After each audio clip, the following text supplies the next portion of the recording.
Okay, we're up in YouTube. Perfect, I see it. We'll embed it on the website.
Hello everybody. Hola a todos y todas.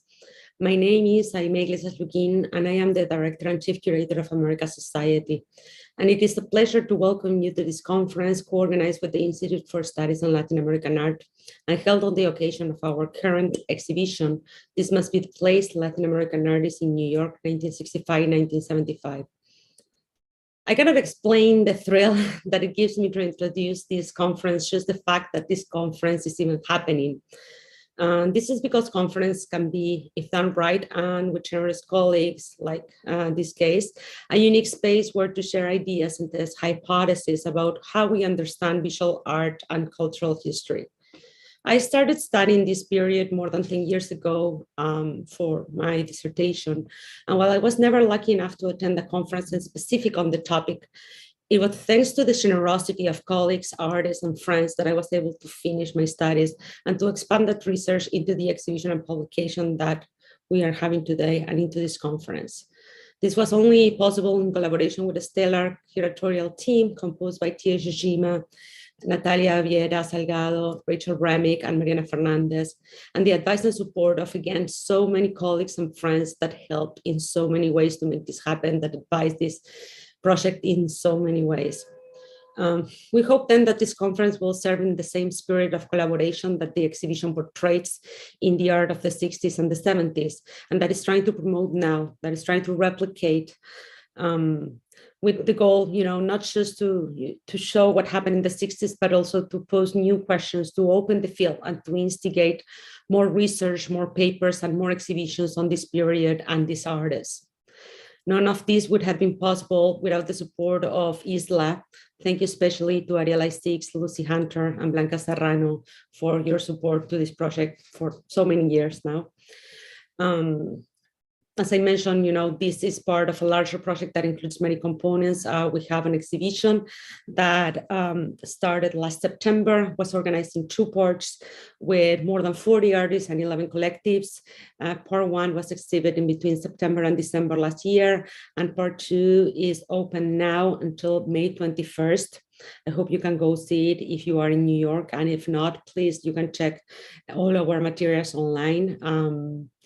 And then, very importantly, we have a fabulous book coming up. This book is co-published with ISLAA again, that has been such a huge supporter, and it's a very large effort. It's the first publication ever done on this period and this artist specifically, even though there had been related and monographs and very nice projects tangential to some of these artists. And what we're trying to do in this book is to portray this generation. To do that, we are featuring and giving protagonism to the artist's voice themselves. So it's conceived as an oral history. That book is going to be launching in May 4th, and the details are going to be published very soon for that event. Also, we have a series of public programs related to the exhibition, the series in the studio, in which a pioneer curator and friend of many of these artists during the 60s and 70s, Carlos Telwerk, has been interviewing so many of them. The series started last September, and you can see all of that in our YouTube, our website, and our Instagram TV channel. And we also have a beautiful event coming up featuring the films of the young participants of the Young Filmmakers Foundation, directed by Jaime Barrios in the 1970s in Loisaida. And we hope you can come. That's going to be on May 10th. More details coming up in the website. And finally, we're thrilled to announce also that thanks to a collaboration with the Socrates Sculpture Park, we're going to be able to recreate, or I should say, create for the first time a project that Hélio Oiticica conceived when he just arrived to New York, called PN15, is one of his immersive environments. Chess Wilcox at the Socrates Sculpture Park is curating that project, and we are collaborating with the public programs. It's a unique opportunity to see the dream of what Hélio Oiticica tried to do back in the 1970s and wasn't able to do. So we are very, very happy that that is happening with the support of Ellison Gallery and of the Proyecto Oiticica Foundation. That's going to open May 7th at the Socrates Sculpture Park, and I really hope you can be a part of it and participate.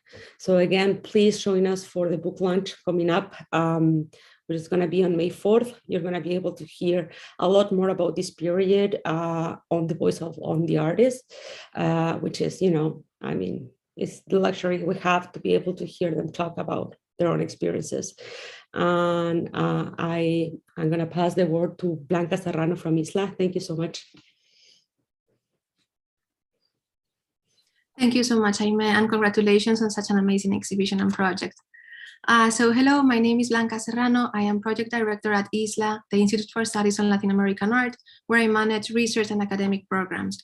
Founded in 2011 and based in New York City, ISLAA is a private research institute. Its mission is to advance scholarship and public engagement on the arts from Latin America. As part of ISLAA's continued support of Latin American art research at universities across the United States and internationally, ISLAA encourages new scholarship on Latin American art through the support of public programs, publications, and exhibitions in collaboration with international universities, museums, and art centers. ISLAA is a proud supporter of the This Must Be the Place research project curated by Jaime Iglesias-Luquin.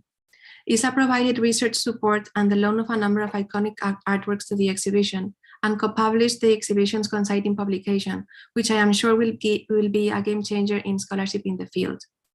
ISLAA is delighted to support this two-day conference, this research and scholarship that's so important in enriching public awareness of Latin American art in the United States.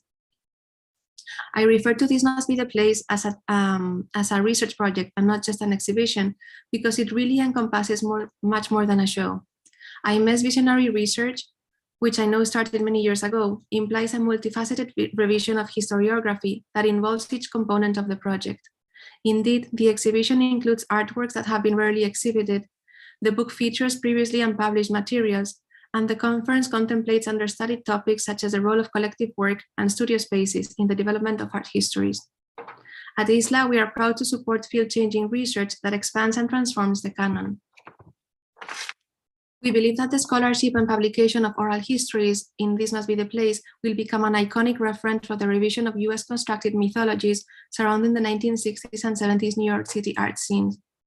We hope that This Must Be the Place will also serve as an invitation for a new generation of artists to claim their heritage and make their contribution to the ongoing legacy of Latin American art in the city.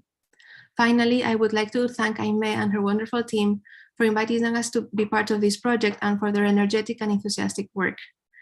To learn more about ISLAA and the work we do, please visit islaa.org. That's ISLAA.org. Thank you.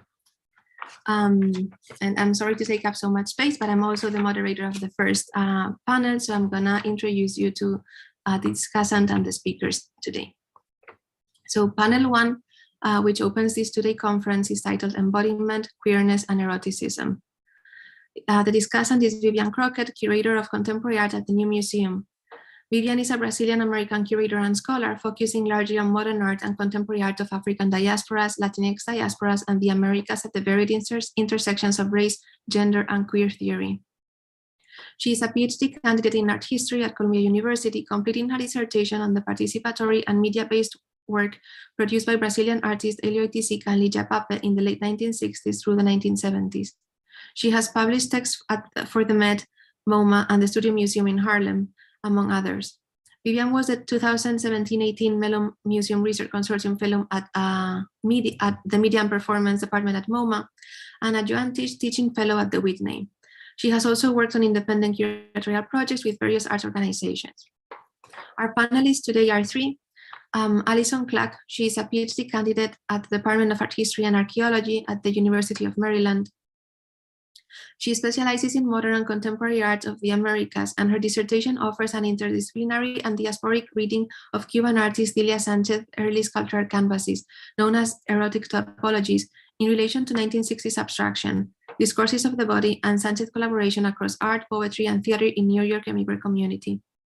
Clark's research has been supported by fellowships at the University of Miami's Cuban Heritage Collection and the Phillips Collection, where she contributed to the museum's retrospective and catalog Zilia Sánchez Soy Isla. Danielle Major is an independent researcher and art historian based in New York City.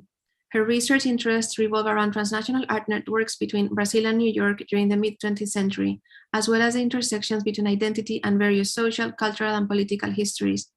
She recently graduated with an MA in art history and advanced curatorial certificate from Hunter College. In 2019, Major co-curated an exhibition at the Robert Ocean Foundation, focused on the artist's 1991 series of Nightshades and Phantoms, and contributed to the accompanying catalog. She also co-organized a symposium in collaboration with the Hunter College Art Galleries and the Raw Material Company, focused on the intersection of arts, activism, and underrepresented histories in New York in January 2021. Finally, Catherine Spencer is a senior lecturer in the School of Art History at the University of St. Andrews. She is the author of Beyond the Happening, Performance, Art, and the Politics of Communication, published with Manchester University Press in 2020. And her essays have appeared in journals including Art History, Art Margins, Art Journal, Tate Papers, and Oxford Art Journal. Please note that Catherine is observing a strike at the University of St. Andrews, which we fully support, and therefore she won't be presenting her paper live today, but she has provided a pre-recorded presentation. And just another brief note before we begin, I just wanted to let you know that the questions may be posed through the Q&A option feature of Zoom. And Vivian, our discussant today, will present the questions to the speakers at the end of the panel. Thank you very much. Thank you, Blanca, for the introduction, and thank you so much to IME and to everyone else at the America Society and ISLAA for supporting this conference. It is a delight to be here today, and I'm very much looking forward to the other papers that are presented. The title of my paper is Lunar Poetics in Zilia Sanchez's Cuban New York. Born in Havana, Cuba in 1926, Zilia Sánchez was among the earliest wave of artists, writers, and intellectuals to leave Havana in the wake of the 1959 Cuban Revolution. Today, Sánchez is best known for her highly sensual, abstract sculptural canvases, collectively titled Topologías Eróticas, that she began making while living as a Cuban émigré in 1960s New York. With their projecting and often proliferating shapes dilating and contracting under the play of light and shadow and swelling into the space of the viewer, Sanchez's topologies evoke both corporeal and topographical subjects, from breasts and buttocks to peaks and islands. Originally titled Estructuras, or structures, Sanchez's canvases demonstrate a formal fluency and a critical engagement with New York's prevailing modes of 1960s abstraction that Sánchez encountered firsthand, including minimalism, post-minimalism, and various shaped canvas practices. Yet Sanchez's topologies also traveled in the lesser-known orbit of her Cuban émigré circles in New York and abroad. It was within these circles that much of her early practice was framed conceptually and thematically. Importantly, Sanchez's community was comprised not primarily of visual artists, but of poets, critics, and theater practitioners, many of whom had fled Cuba in the early to mid 1960s due to increasing artistic censorship and sexual persecution. Arriving in New York, this young generation of Cubans struggled to find institutional and financial support, and they encountered language barriers, political suspicion from the New Left, and gender discrimination. Sánchez herself received countless rejections from the city's art museums and galleries, including from those that prominently represented other Latin American figures. As the decade wore on, however, and the Cuban population swelled in New York, Sánchez and her colleagues created their own avenues for publishing, performing, and exhibiting. And they began collaborating with their Puerto Rican and Latin American peers, helping to create a flourishing, quote unquote, Hispanic community. Their endeavors included the literary magazine La Nueva Sangre, several theater companies such as the Greenwich Muse Spanish Workshop, and the Sardui Gallery, where Sánchez exhibited her early topologies. Crucially, their projects across various mediums sought to give voice not to a regional or political or sexual identity, but to a human identity committed to both individual aesthetics and to universal themes. This paper opens a window onto Sanchez's 1960s community by illuminating for the first time the poetic and period origins of one of Sanchez's most emblematic motifs, her circular shaped topologies and sculptures known as lunares. Drawing on the linguistic duality of the word lunar, which in Spanish is both an adjective relating to the moon and a noun referring to a mole or beauty mark on the skin, Sanchez's lunares masterfully conflate the body, especially the female body, with nature, collapsing notions of the corporeal and the cosmic, the intimate and the universal in her art. We see this in her lunares' spare geometric forms that suggest not only conjoined half or full moons, but also the shapely anatomy of nipples, breasts, hips, and the closed lips of a mouth or a vulva, of perhaps not just one, but two bodies intertwined. Sánchez ostensibly embarked on her lunar series shortly before leaving Manhattan and settling permanently in Puerto Rico in 1971. Returning to the Caribbean, she would construct many lunares of varying forms, hues, and dimensions, not just as canvas topologies, but also as freestanding marble, cement, and aluminum sculptures. I argue, however, that Sanchez's motif of body and moon was initially nourished during the long 1960s and was deeply enmeshed in the cosmic and exilic poetics of her New York community. In the literary journals, poems, drawings, and art criticism produced by Sánchez and her Cuban colleagues, their work is pregnant with allusions to the moon and to the relationship between the body and the cosmos. These themes are not only evocative of this Cuban community's protracted exile during the 1960s, but also responsive to the exploration of new utopian frontiers encouraged by the decade's space race and the world's first lunar landing in 1969. For Sánchez and her close friends, the moon, often hidden in New York, doubled as a desired anchor for the transient body and as a utopian foil to the harsh realities of their alienating, unsettled years abroad. As we will see, their cosmic and corporeal imagery of the 1960s and early 1970s underscored their search for belonging, communion, and coupling in the world, a search that visually plays out in Sanchez's lunares. Sánchez migrated to New York in December 1960, shortly after boarding a Pan Am flight from Havana to Miami. She was accompanied by two close friends, the poet Isel Rivero and Sanchez's companion Rosa Maria Garcia Sarduy, who in 1969 would open the Sarduy Gallery on Manhattan's Upper East Side. Less than a year after their arrival, they were joined by another young Cuban poet, Mercedes Cortázar, who soon spearheaded the creation of a poetry magazine, the first to be written by post-revolutionary Cuban authors in exile. Titled Protesta, the slim single-issue magazine with a bilingual format featured poems by Cortázar and her Cuban circle and a text by Jack Michelin, a beat poet who funded the project. Protesta's cover, which features a floating island irreparably split along the magazine's fold, with communication appearing jumbled and obscured at alternate ends, was designed by Sánchez.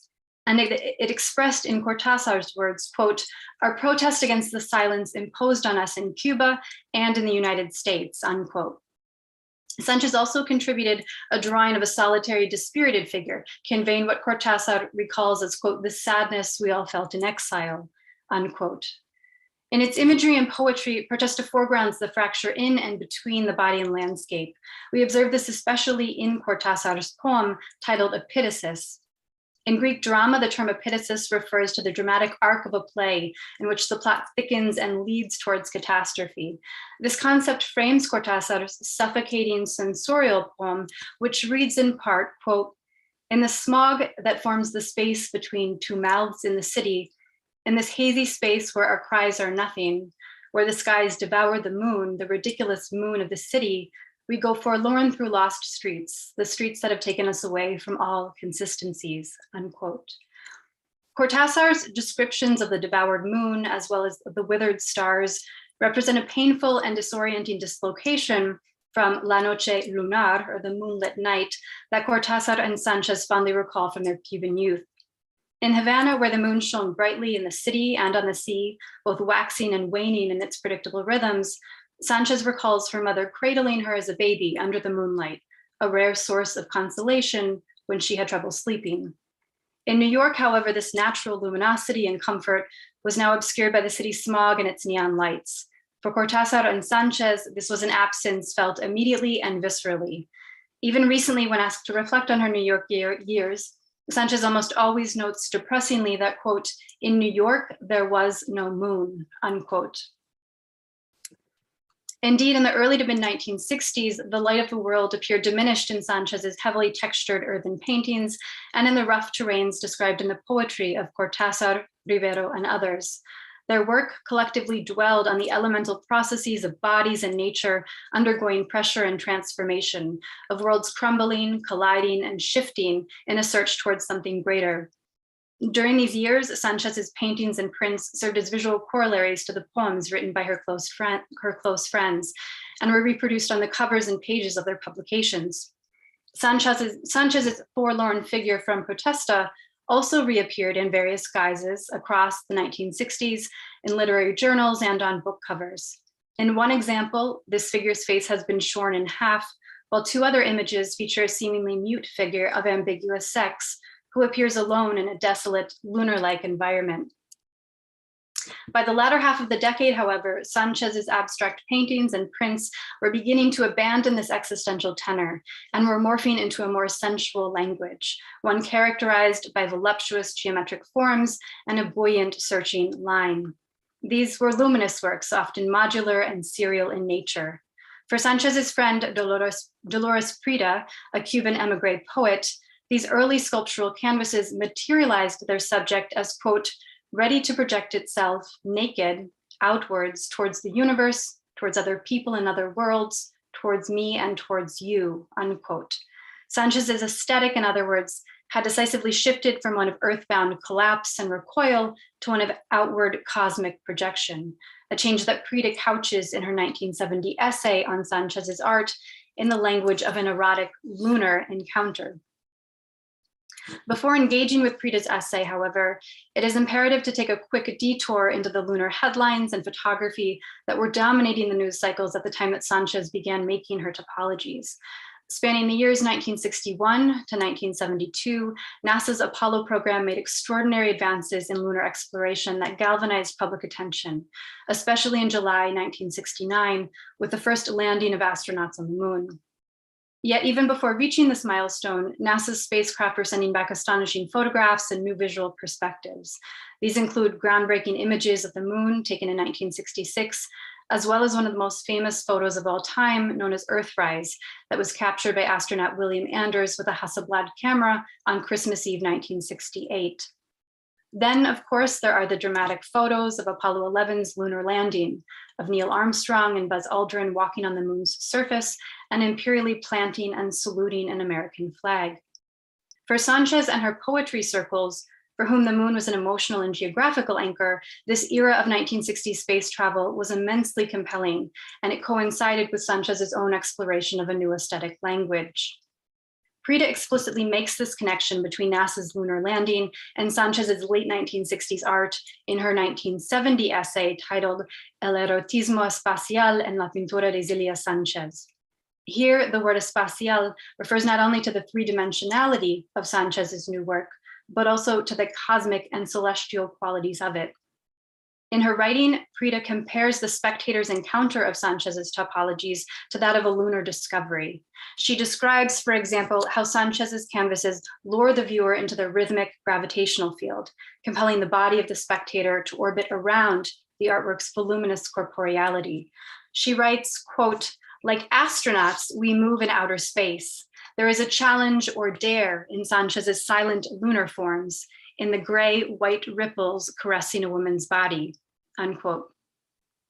Prida's description calls to mind the contemporaneous photographs of a voluptuous moon in space, albeit one whose contours were being newly navigated and claimed by US astronauts. Approaching Sanchez's topologies, however, we observe a different kind of lunar body, a female body that reaches out to the viewer, and in Prida's words, quote, is ready to extend its hands and touch us. We are offered and invited to establish a total communication, unquote, a communication that Prida calls the first lunar intercourse. Here, instead of presenting the moon as a passive inert object awaiting penetration by an American flag, Prida frames Sanchez's topologies as lunar female beings that actively respond to and communicate through reciprocal touch. Sanchez's art from this perspective offers a feminist re-envisioning of the lunar landing that is predicated on mutual sensual discovery rather than on unilateral conquest. Nowhere is this corporeal and cosmic symbiosis better manifested than in Sanchez's immanent lunares, which fold the female anatomy into the celestial contours of the moon. Shaping and caressing these works into existence, Sánchez reclaims the once obscured moon as a home for the exilic female body, making it a place of belonging, communion, and companionship. Indeed, one of the artist's earliest lunares, titled Lunar Dies, accompanied Sánchez in her studio for several decades. She later revisited this work in 1996 by adding a painted pool of blue that evokes the Caribbean sea and sky, and by inscribing the sinuous lines of a tatuaje or tattoo that registers her migratory movements and nostalgic memories. We see in this lunar a deeply personal, even harmonious inscription of Sánchez's own body in the cosmos. This is a far cry from the anguished and fractured poetics that pervaded the artist's early 1960s community. Thus, it is with the emergence of Sánchez's topological language in the late 60s, and in tandem with her colleagues' writings and the decade's space-age travels, that we observe the artist rediscovering the moon's solace and sustenance on the very cusp of her return to the Caribbean. Thank you. I'm going to turn the platform over to Daniela.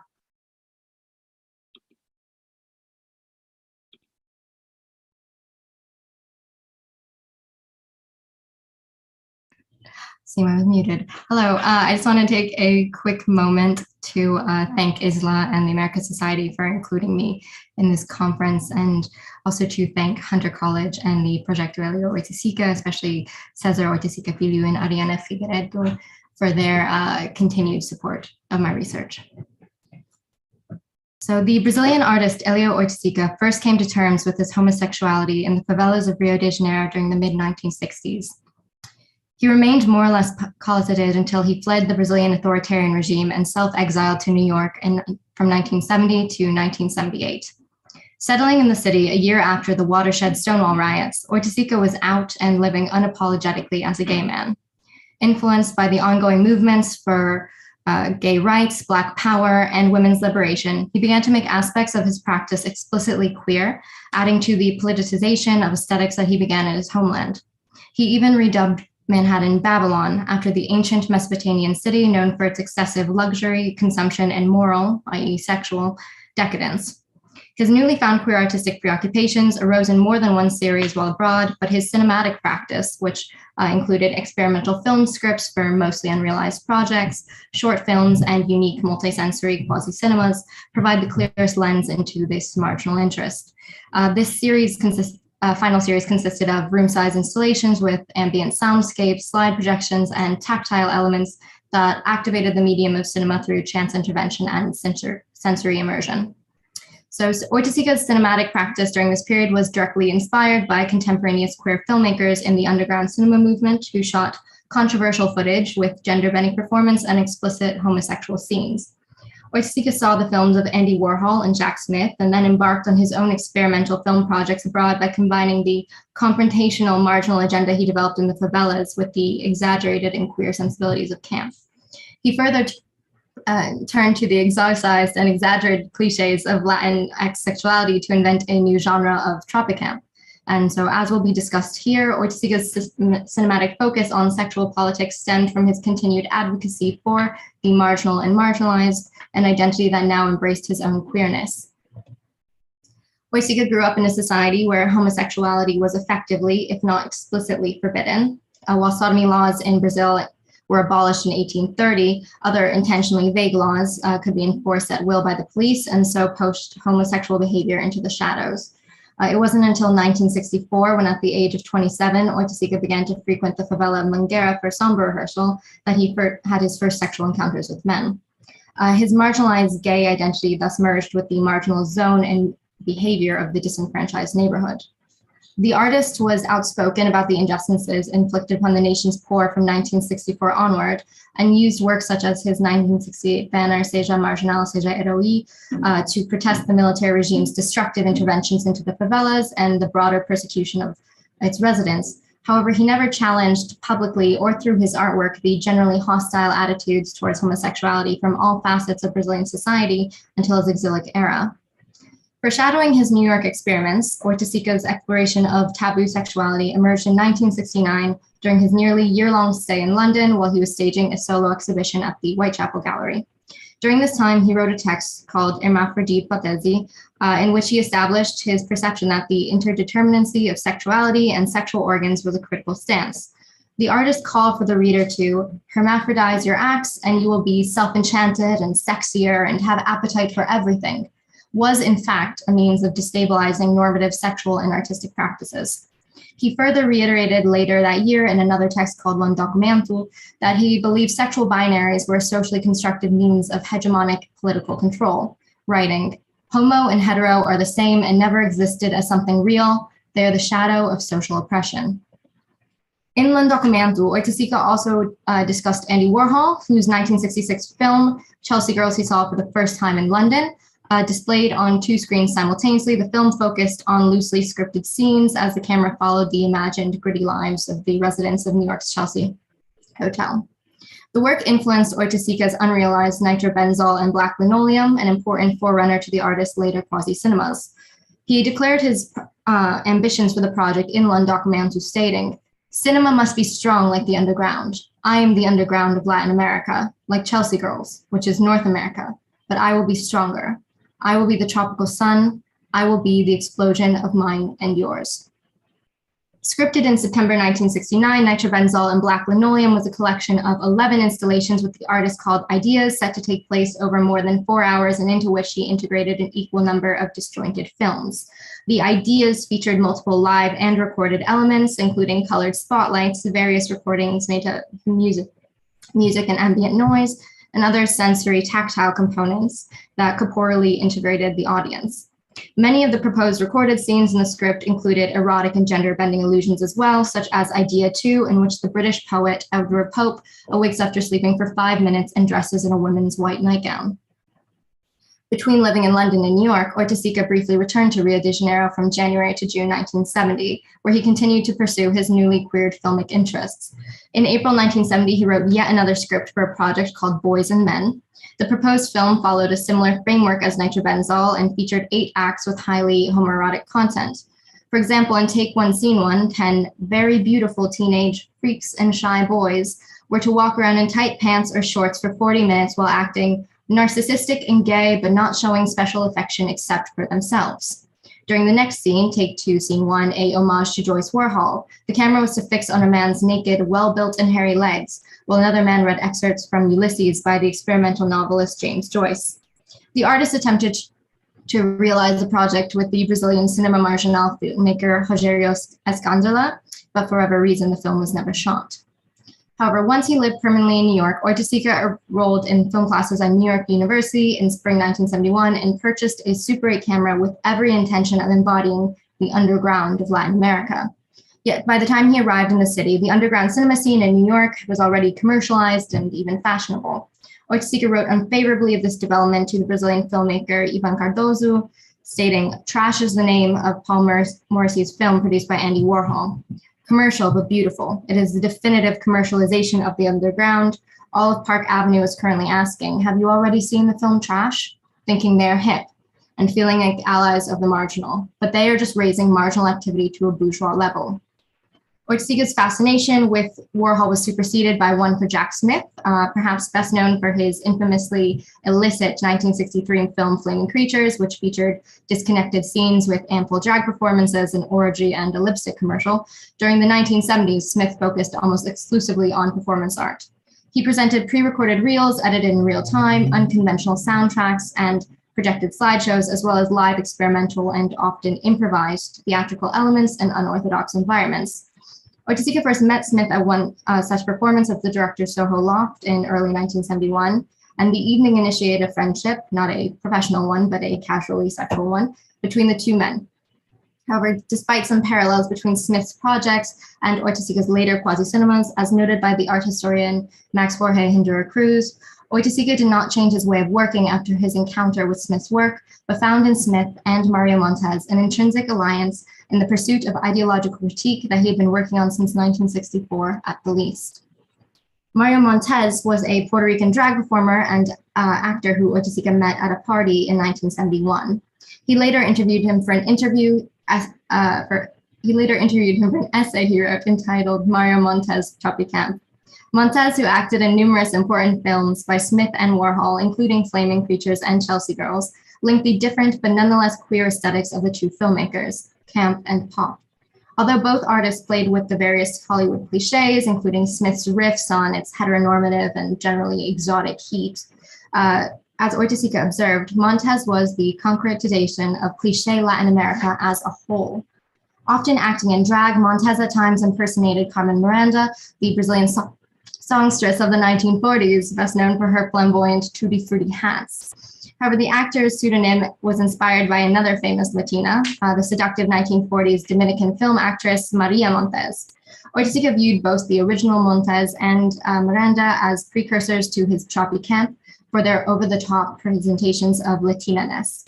However, the latter Montez's persona was more a reincarnation than impersonation. As Oiticica commented to Montez, "You are not really trying to represent Maria Montez or to make a copy or anything. You really are an incarnation of Maria Montez." The actor's drag performance thus exemplified Oiticica's tropicamp through its merging of stereotypes of Latinx hypersexuality and tropical kitsch with the equally exaggerated queer aesthetics of camp.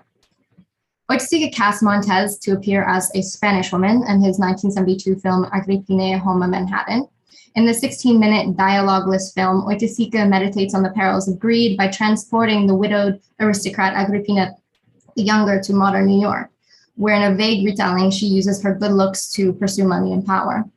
In the first scene, the heroine, Agrippina, played by the Brazilian actress Christine, Nazareth is escorted by a swarthy pimp, played by the underground actor David Starfish. Wearing a low-cut red mini dress, she is guided into the neoclassical facade of the New York Stock Exchange, wordlessly suggesting sex for sale. In the following scene, we see Montez exit a car as Agrippina enters it. Dressed in a black frilled dress and a dark bob wig, he then throws dice back and forth with the Brazilian artist Antonio Dias near the iconic Flatiron Building.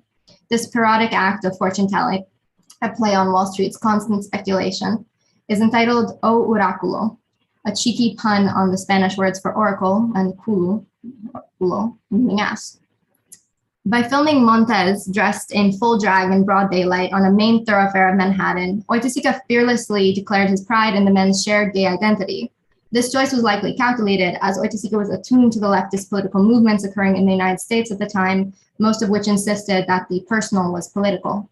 The artist attended at least 2 gay pride and feminist marches in the early 1970s, and he documented on a Super 8 video the second annual Gay Pride Parade in 1971, which culminated in a gay-in at Central Park, in which shirtless men line a field holding hands in peaceful protest. Oiticica's own language also correlated with the political rhetoric of the gay rights movement. The New York chapter of the Gay Liberation Front, or GLF, published a statement of purpose shortly after the Stonewall riots, concluding with the phrase, "Babylon has forced us to commit ourselves to one thing, revolution." Although the GLF was likely using the term to impugn Western society at large as corrupt, Oiticica appropriated the term as a moniker for New York City and all of the hedonism, chaos, and sexually liberated decadence it implied. He began to use Babylon as a place name on letters and artistic proposals as early as August 1970. The artist also filled his own East Village loft with his personally decadent Babylonesques, giving his home a voyeuristic charge. These double-stacked and bed-like nests were divided by sheer materials that did not provide true auditory or visual privacy. They also acted as the sites for Oiticica's many sexual encounters. Fittingly, in 1971, he wrote a script with homoerotic scenes, also called Babylonesques, to be filmed in the space, but it was never shot. Instead, it was a project Oiticica began 2 years later that best expresses the merging of queer politics with his cinematic practice. Created in April 1973, EROTICA is a non-narrative slideshow consisting of 80 photographs of several young men, the golden kids of the Babylonesques, as Oiticica called them, in various stages of undress. The quasi-cinema is accompanied by a soundtrack of radio recordings that the artist intermittently interrupted to recite the work of the 19th century transgressive poet Arthur Rimbaud. The work's title tellingly combines the loosenatized words for New York and erotica. Posed within the intimate Babylonesques, in the slides, the golden kids frequently stare deeply into or just beyond the camera's lens while conveying a postcoital languor. Their androgynous features, namely long hair, slender frames, and pouty mouths, often adorned with lipstick, work in favor of Oiticica's earlier hermaphroditic agenda without resorting to full drag performance. The The lack of explicit cross-dressing, however, does not negate the inherent campiness or tropicampiness of the project. The Latin American cultural historian Carl Poster summarized the effect aptly, stating, "The neurotica sequences bring to mind George Bataille's dictum that eroticism is in a sense laughable. Allusion to the erotic is always capable of arousing irony." The self-consciously sensual images imbue the quasi-cinema with a queer kitsch, transforming its own homoeroticism into a satire that simultaneously embraced and mocked camp aesthetics. Although it's perhaps reflective of Oiticica's sexual preferences, the men of neurotica are predominantly non-white, falling into the categories of either Latino or African American. As figures who were tolerated but not fully accepted within white society, queer or otherwise, the olive and brown skin of the men were inescapable markers of their otherness. Yet the Golden Kids, much like Oiticica, were in fact doubly othered. Their identities as gay people of color indicted them as marginal to the marginal. In the United States at the time, and in many ways still today, queer people of color existed in a strange vacuum in which they were castigated not only by mainstream society, but by other marginalized people. The 1972 dissolution of the New York chapter of the GLF, which has served as the bastion of intersectional politics, exemplified this double bind. The organization was eclipsed by the Gay Activists Alliance, which was founded by dissenting members of the GLF in December 1969. A dark undercurrent led to the split between the two. The American historian Christina B. Hanhart establishes GLF members who were in solidarity with broader liberation politics were criticized by GIA founders for subordinating the concerns of gays to the struggles of others, even as the former position also tended to default to a focus on white gay men. Such vague complaints were a coded opposition to working with Black Power and Third World Liberation campaigns, an idea partially founded on the unfair perception that minority racial groups were disproportionately responsible for violent attacks against the gay community. Admittedly, it is unclear how directly aware Oiticica was of the shifting internal politics of gay rights activism, although as a queer Latino and documented admirer of the Black Panthers, it seems likely that he would advocate for intersectional politics. Regardless, intersectionality was on the minds of many who were struggling for liberation, and Neurotica appears to manifest the discourse surrounding the politics of race and gay rights. The unedited recording of the radio station that makes up most of the soundtrack for Neurotica was taken from WBLS-FM, which boasted a programming concept of the total Black experience in sound, thus bringing together Blackness and homoeroticism in the quasi-cinema. The vision of the Golden Kids as violent oppressors, moreover, is laughable considering their soft gazes and so often literally naked vulnerability. These marginalized men were shown in Oiticica's decadent shelters for what they were, gentle beauties. Oiticica asserted that neurotica is what is pleasurable in a 1973 statement on his quasi-cinema. All aspects of the gay men's marginalized bodies were visually pleasurable, but more importantly, they were visible. The artist attempted to broaden the audience for their beauty by sending the work to be shown in an exhibition in São Paulo, Brazil. Unfortunately, he could not complete the work in time, so instead he sent Agrippina, making it the only film project he publicly displayed during his lifetime. Regardless of which work was shown, though, Oiticica's desire to send queer artwork to his conservative homeland is notable as a means of countering the erasure of queer people who were being actively rejected by all echelons of society. In 1969, the influential Brazilian filmmaker Glauber Rocha stated, "In Brazil, intellectual is synonymous with homosexual. One needs a lot of courage to be an intellectual and as an intellectual to seize the power of cinema." Perhaps this explains why Oiticica had to leave the confines of Brazil before he could challenge the power of cinema and its heteronormative and so often exoticizing perceptions. Once in New York, he bravely celebrated gay male sexuality and gender-bending performance by documenting his fellow Babylonians, and so contributed to the body of queer cinema. Thank you all so much.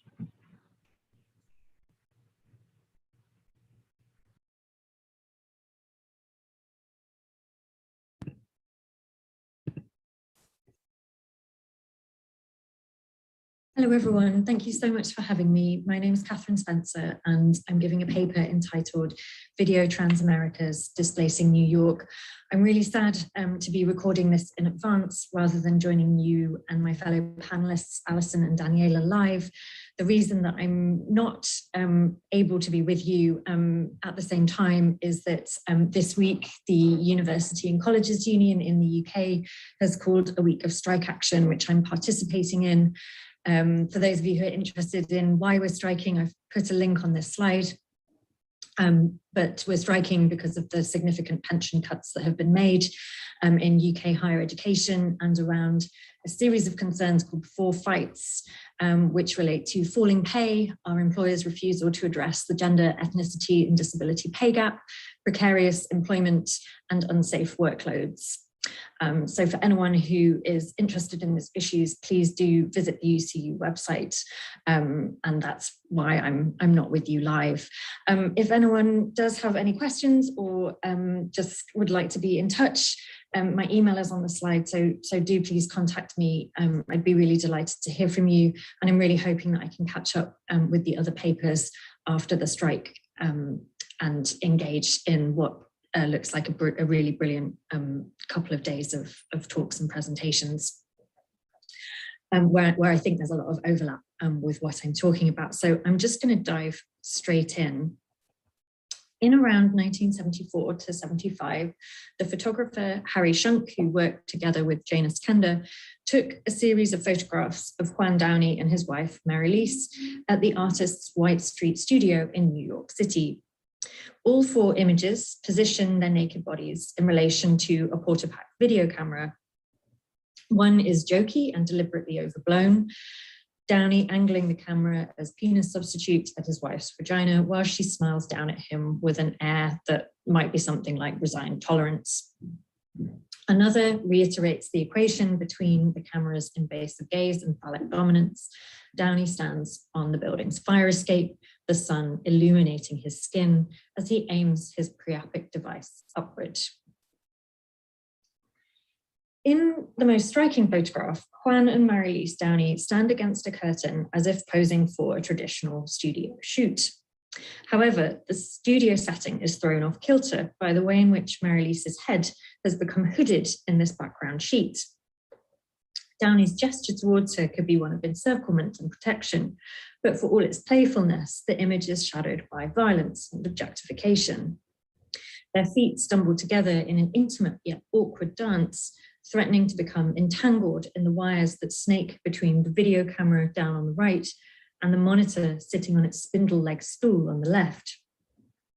While we might assume that there's some instant feedback going on here, certainly it's not feedback between the central couple and the monitor, in the sense that what we see on the monitor is a different scene of what looks like a woman lying horizontally with her breasts exposed.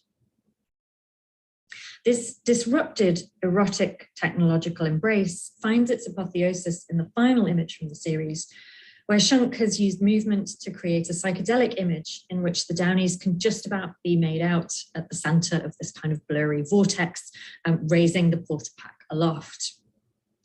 This series caught my eye, I think. If you want to see the series, it's available online on the Getty Research Institute's website in their archives. I think it caught my eye because it indicates how, even in the most ostensibly technocratic understandings of video, frustrated, unintelligible, and even irrationally violent urges surge through its apparatus. And this is particularly striking, I think, because Downey was an enthusiastic proponent of cybernetics in his sculptures and video works of the 1960s and 1970s. Cybernetics was a cross-disciplinary approach to machine learning pioneered by the mathematician Norbert Wiener, among others, at MIT during the Second World War. Drawing equivalences between organic ecosystems and computational circuitry, cybernetics sought to design feedback mechanisms by which machines could be made ever more efficient and accurate. And obviously that Second World War context is key in that respect. Scholars, including Andrew Pickering, Steve Himes, and Catherine Hales, have traced how the model of networked communication offered by cybernetics was rapidly taken up by other disciplines, including psychology and anti-psychiatry, and embraced by the counterculture. Meanwhile, art historians, including Pamela M. Lee, Karen Ben Ezra, and Julieta Gonzalez, have powerfully shown how cybernetics informed art of the 1960s and 70s. For Lee, the rise of think tank aesthetics signals how such initiatives were characterized often by a laboratorial approach that casts the imbrications of art and internationalism, imperialism, and military endeavors in an especially stark light. The Shankenda image series illuminates how embodied connectivity was not only central to Downey's practice, but also challenged the cybernetic emphasis on control and self-correcting feedback loops that we find elsewhere in his oeuvre. The combination of connectivity and embodiment which Downey pursued through his video networks attempted to preserve specificity while simultaneously superseding borders. This resulted in a networked vision with the potential to displace New York as a so-called center of artistic production, and instead reconceptualize the city as a nodal point in a wider constellation of activities and interaction which spanned the Americas. However, this process also placed pressure on the body and risked its fragmentation and breakdown, showing how the psychosomatic is shaped by the social forces of imperialism and border violence. Downey was born in Chile in 1940 and studied architecture at the Pontificia Universidad Católica de Chile before relocating to Paris from 1961 to 65. Downey then moved to Washington, D.C. at the invitation of Jose Gomez Sicre, head of the visual arts unit at the Organization of American States, formerly the Pan American Union, and then to New York in 1967. He traveled between New York and Washington, D.C. before settling in the latter in 1969, where he played an important role in the experimental downtown art scene. He associated with members of the Rain Dance Collective and contributed to their journal Radical Software, which was strongly informed itself by cybernetics and provided an important venue for writing video art. During the 1970s, Downey also traveled extensively in Latin America, producing the epic video compendium Video Transaméricas between 1973 and 1979. Throughout his career, Downey retained what many of his friends have described as a deeply antagonistic relationship with both Chile and the US, becoming particularly critical of the latter after it backed the military coup led by General Augusto Pinochet against the democratically elected government of Salvador Allende in 1973. As Julieta Gonzalez has traced in a series of insightful texts, cybernetic ideas thread throughout the artist's sculptures and videos of the 1960s and 1970s. Nicholas Guagnini, meanwhile, has explored how Downey's engagements with anthropology during the 1970s also deploy video feedback in what for Bill Anthers constitutes a decolonial praxis. Yet we might equally detect an ongoing psychoanalytic concern with subject formation within his works, which can be rooted in an early fascination with Diego Velázquez's painting Las Meninas from 1656 and its staging of the irresolvable Lacanian tension between psychic fragmentation and wholeness. This, to a certain extent, contrasts the cybernetic utopianism surging through Downey's pronouncements, such as his 1973 statement, "Technology and beyond for radical software," and I quote, "Cybernetic technology operating in synchrony with our nervous systems is the alternative life for a disoriented humanity. By expanding our perception, electronic circuits strengthen the man-space relationship, rendering apparent its dependency on time." Alongside such statements, the Shankenda image series cues us in perhaps to a more qualified vision that balances the technocratic claims of cybernetics with an intimation of the uncontrollable eroticism that threatens to undo, complicate such systems. So the relevance of psychoanalysis, as much as cybernetics for Downey's exploration of the networked psyche, can be detected in projects such as Three-Way Communication by Light of 1972, presented at Central Michigan University and the New York Avant-Garde Festival. This work involved a highly intricate, complex setup, placing three performers in a triangle formed by laser beams, as you can see in this diagram on the slide. Their faces were painted white, and each was provided with a hand mirror, a laser voice recorder, a Super 8 film projector, and laser beam for voice transmission. The performers could communicate through the laser beams, which relayed their voices. The lasers were not immediately visible to the audience, but Downey periodically filled the space with fog, revealing their flickering trajectories. Meanwhile, the Super 8 projectors screened footage of the performers onto each other, their whitened faces forming screens across which the images moved. Individual performers could watch the process, by which their features began to fuse with those of the others using the handheld mirror. And Downey videoed this setup for about half an hour, after which monitors transmitting the recorded footage took the place of the performers in the triangle. Although in three-way communication by light, each performer gazed at their own reflection in the mirror, what they saw was their own face overlaid with that of another. Three-way communication by light reconfigures the scene of the psychoanalytic couch as a multi-directional communication through which transformation, or in Downey's terminology, transfigurations, might occur through the interpenetration of consciousnesses. The effects of three-way communication by night are, however, not as transparent as Downey's descriptions of the work in those diagrams might indicate.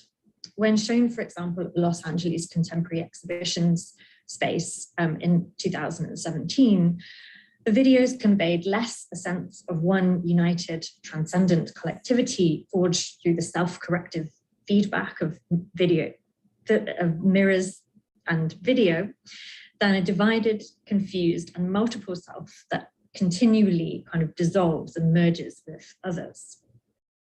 The video footage of the performers attempting to communicate from beneath the layer of Super 8 projection are uncanny and disconcerting. In these video segments, the viewer sees the three different faces assailed by shadows and movement, their contours becoming lost within each other. What's witnessed is hardly a seamless fusion, however, rather fragments of different faces remain distinct and identifiable, sliding over each other in eerie kaleidoscopic formations. The subjectivity presented by these videos echoes then the notion of the divided self put forward by R.D. Laing in his 1960 book of the same name, which applied cybernetic ideas to psychoanalytic models of the psyche, but also rejected psychoanalysis to develop what Laing called anti-psychiatry.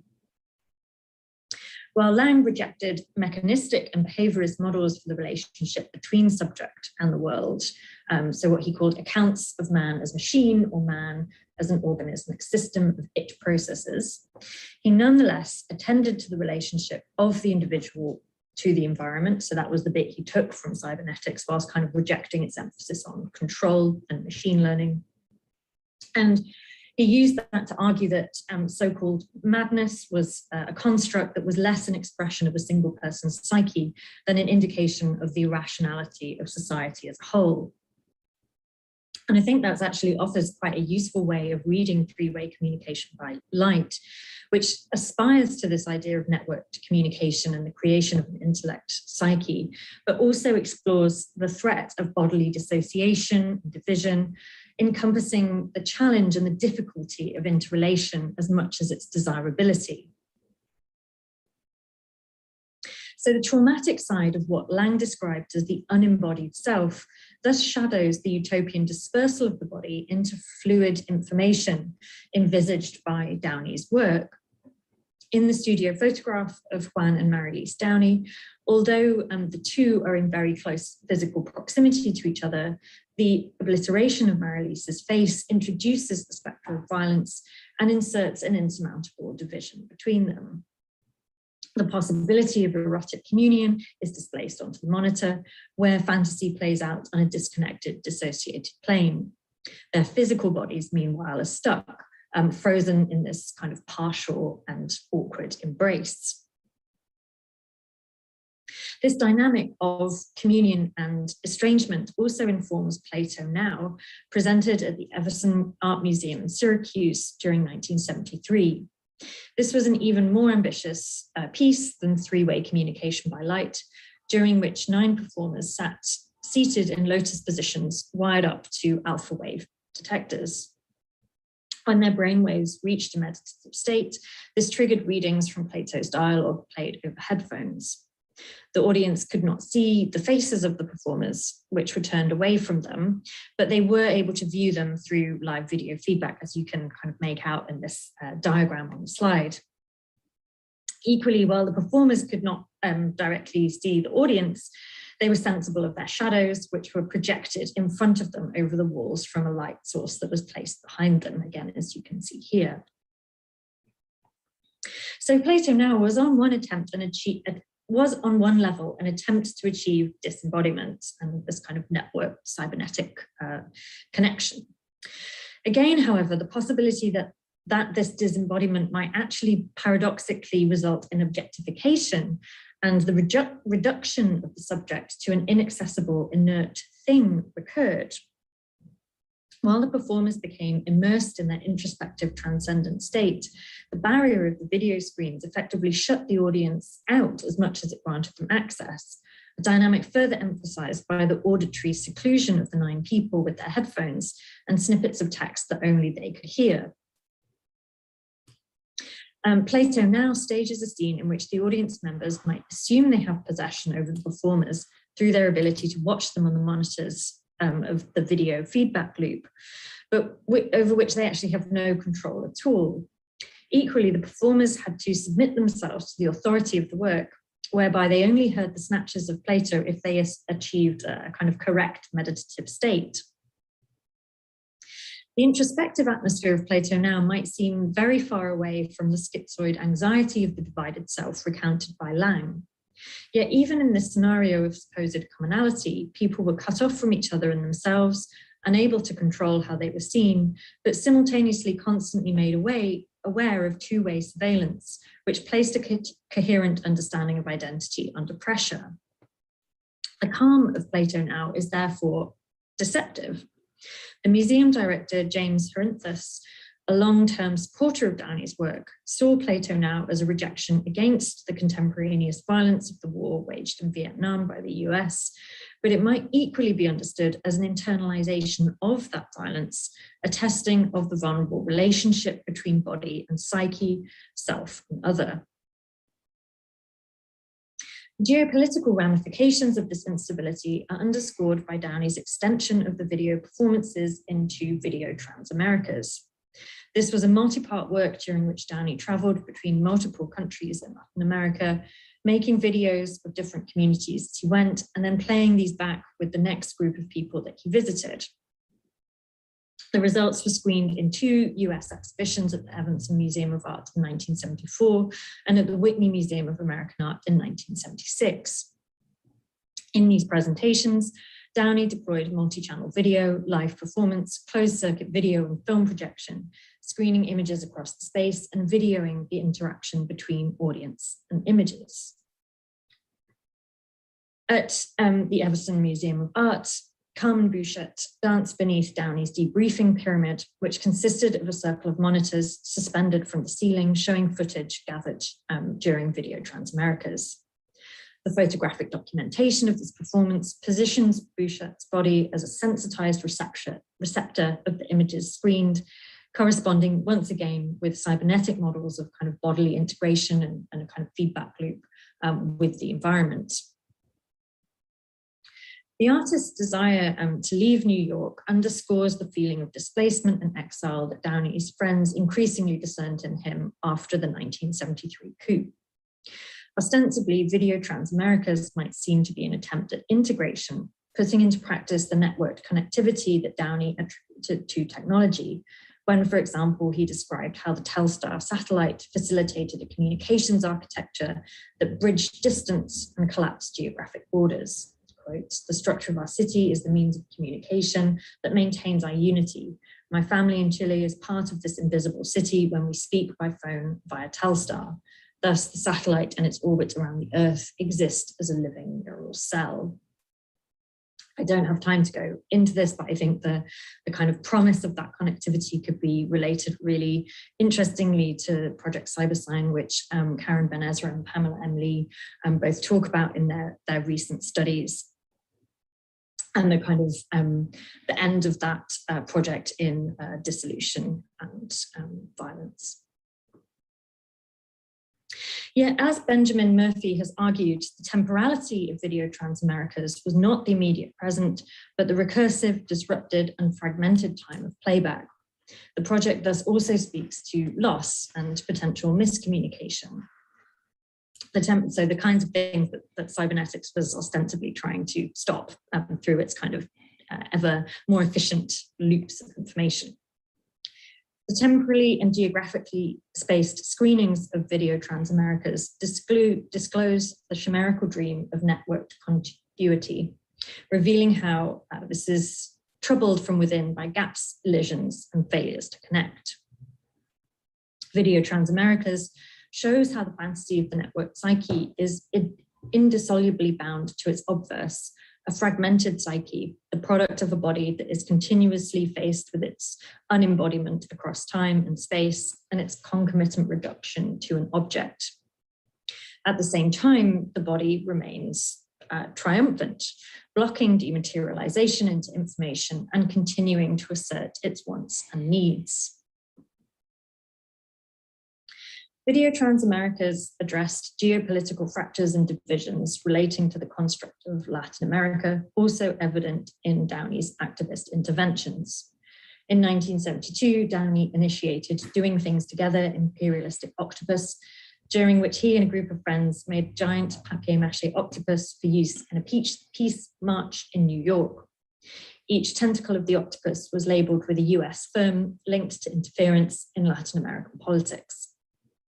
Downey videoed the making process and the ensuing protest, framing the pre-march discussion, debate, and creation as equally important to the final statement in the street.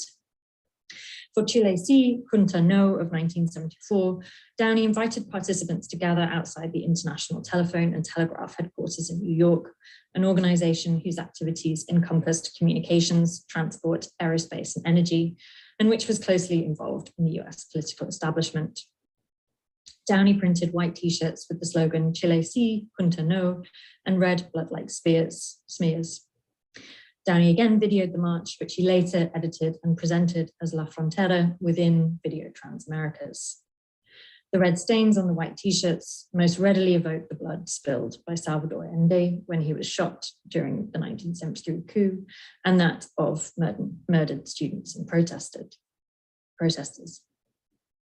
The blood marks also contrast, once again, the disembodied communication networks provided over by the International Telephone and Telegraph headquarters, contrasting these with a moment of visceral embodied specificity, while the protest itself shows how such networks, rather than offering de-hierarchized lateral relations, are often centralized nodes of imperial power.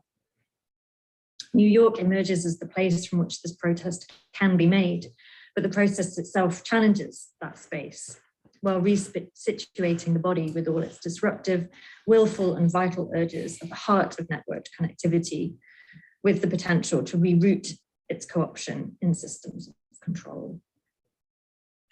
Thank you so much for listening.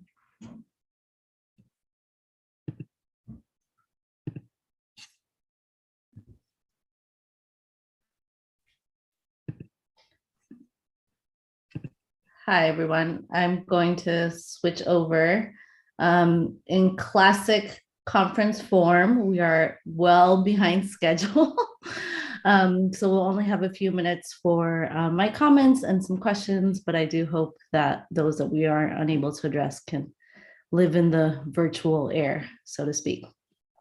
First, I wanted to thank Sophia, Che, and Aimee for the invitation to be a discussant on this panel, for everyone whose work makes this conference possible, and for the presenters for sharing their work with us. I also wanted to express my solidarity with Dr. Spencer's strike observance and encourage those who have questions and comments to send those directly to her. So the questions I'm sharing are based on my own kind of process in working on my own dissertation.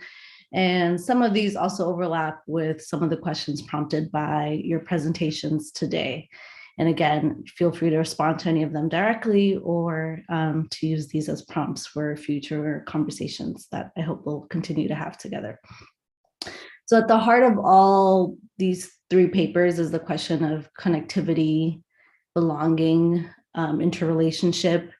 And as a starting point, I wanted to begin with Dr. Spencer's description of three-way communication by light, which might serve as an analogy for the work that we do as art historians to narrativize and fill in the gaps of knowledge about the past. She recalls how in many, including Downey's own descriptions of the piece, there is an urge to bypass the work's kind of lack of cohesiveness. And her analysis, I think, really emphasizes the confusion, the distortions, the overlaying of projections, one's own face kind of literally overlaid by that of another, and the sometimes conflicting selves that emerge in that process. So thinking with that, I'm thinking here also of Allison's evocation of Dolores Prida's description of Sanchez's work as ready to project outwards towards the universe, towards other people and other worlds, which I think is such a beautiful way to think about Sanchez's Lunares and beyond. And together, how these descriptions of Downey and Sanchez's works might parallel how we read Oiticica's Neurotica, where we see the golden boys specifically through Oiticica's gaze, and how subsequent readings of those images are and have been informed by one's own possible superimposition into the sexual schema that the series puts forth. So how we kind of perceive those images relative to our own positionality, I think, is really important in our understanding of those works. So thinking more conceptually and across these three projects, I wanted to ask how we can surpass the myth of transcendent connectivity, to borrow Dr. Spencer's terminology, how we as scholars address the limits of empathy, of sexual and social connection, what the politics of relation that doesn't erase frictions and gaps of understanding might look like. And in the case of Oiticica specifically, how we account for the power dynamics inherent in the alignments with marginality, both in Rio and in New York, and how we might resist flattening the identities and lived experiences of the supporting characters of these artists' kind of grand narratives, if you will. Relatedly, how can we challenge the dichotomy between the so-called oppressiveness of an artist's country of origin and a so-called freedom, sexual or otherwise, in an artist's new context? We can sense the artists, in all three cases, own romanticization of exile, the emphasis on the oppression of the homeland, at the same time that there's this kind of nostalgia for what leaving one's point of origin awakens. And as we all know, one is not simply a migrant devoid of other qualifiers of identity and privilege, be they race, class, language, among many others. So how can we also put pressure on the notion of coming out to examine queer experience and legibility relative to a range of both explicit and implicit codes, and the ways that one maneuvers between such codes, both at home and in new contexts? I think a lot about Montes, Mario Montes, describing filming Agrippina and his fear that while he's there performing, some of his coworkers, I think at the time he's working construction, might pass by and see him dressed as this kind of Maha figure, and the anxieties that provokes in him. So how can we honor modes of resistance that people enact, within these other contexts, as I mentioned, and also center the efforts of those without the privilege to flee one's homeland, and those whose marginalization is experienced prior to and long after periods of repression, such as dictatorships, Black people, poor people, travestis, among many, many others. Finally, I wanted to ask, what is an analysis that adamantly defies binaries? I'm thinking of how Sanchez recently referred to her paintings as bisexual via Carla Acevedo Yates' scholarship on her. And bisexuality here, of course, is not only reference to sexual orientation, but I think is a way of thinking beyond the kind of gender essentialist framework, which I think a lot of the work of the past is tethered to, and how we might move away from this kind of cisnormative understanding of bodies and gender, and recognize that there's a fluidity already present in a lot of the work that we're analyzing. And as a final kind of thought, and something that I think about a lot, is how our scholarship might acknowledge and repair the erasure of travesti resistance, trans life, and gender variance in the 60s and 70s, which I think are still massively understudied aspects of this time period. So I left a lot on the table with very little time for us to engage. So apologies for that. I imagined we'd have a good 15 or 20 minutes for dialogue. And I think we might have something closer to 5 minutes. But with that in mind, if either of you have any thoughts on some of these provocations, I think if the panelists for the next session allow, we'll go a little bit over and start that session a little bit late.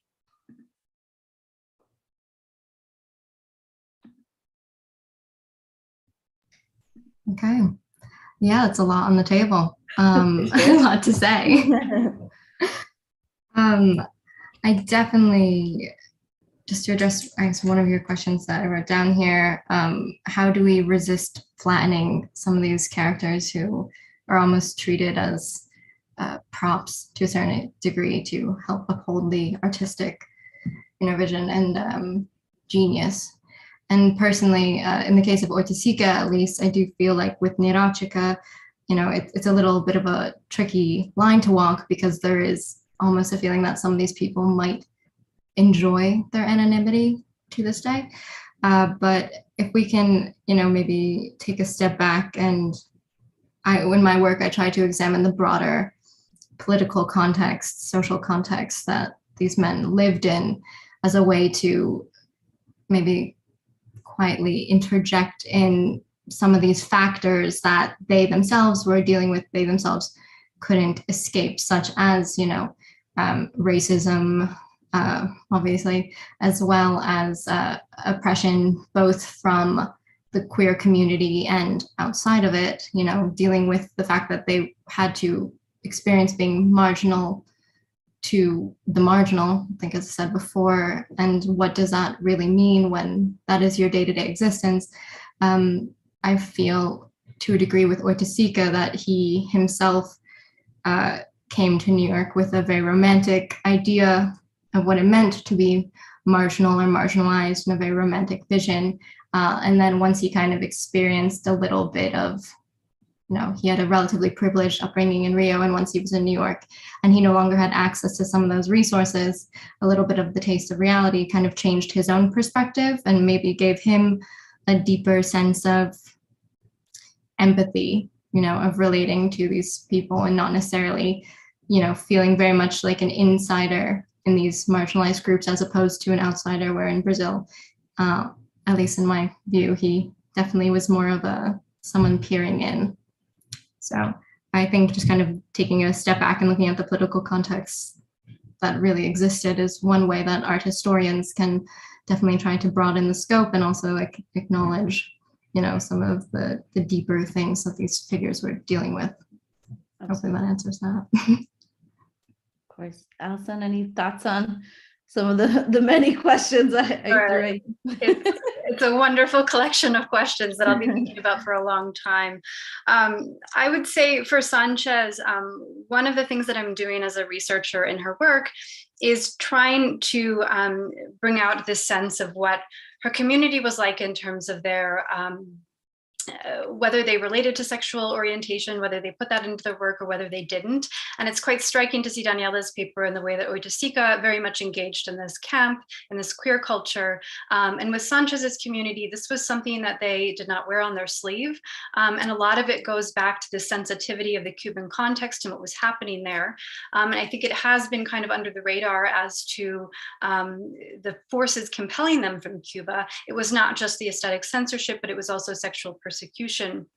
And in talking to some of her colleagues, it's quite clear that that was one of the reasons they left. And then when she developed her erotic typologies later in the 60s, she always spoke of eroticism as being the most elemental form of human communication, that it is shorn of identity, political identity, of sexual identity.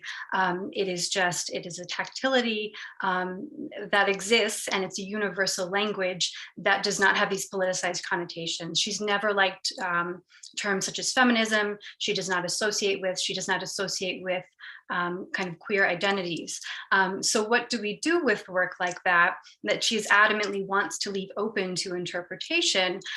Is it right for us to then read into the biographical side of things or not? But I would argue that I think the language of eroticism that comes to be in the late 60s and that becomes even more apparent in her work over time is very much founded on an internal search, as she says, that is then channeled through a universal language that is trying to leave an open-ended encounter for the viewer to experience. She doesn't want to prescribe or be dogmatic in terms of what her work does or how it operates on the viewer.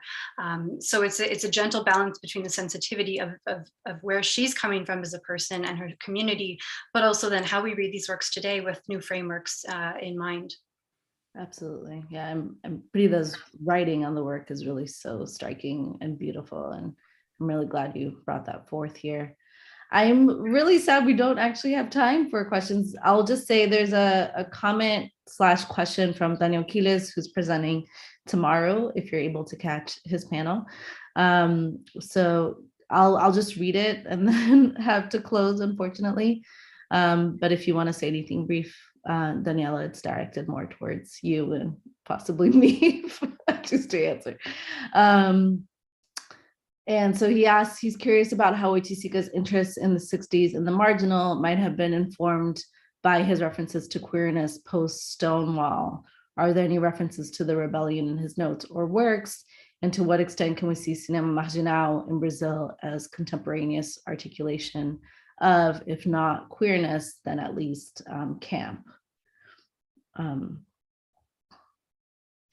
Yeah, okay, I'll try to answer this really quickly.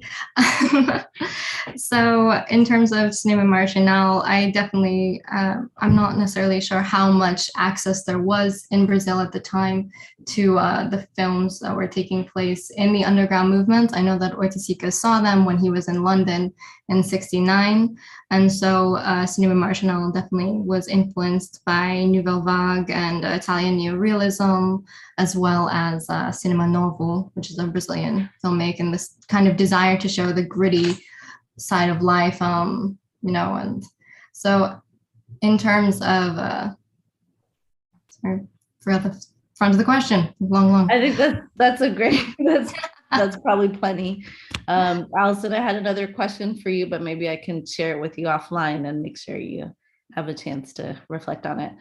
I want to thank both of you for being in very, very, very brief conversation, but definitely thank you for sharing your work today. I wish, again, that we had more time to discuss.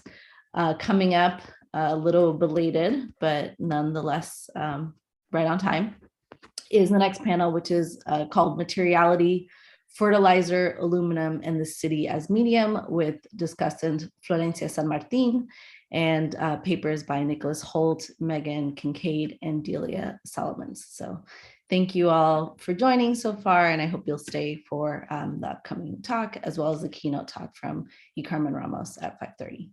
Thanks so much.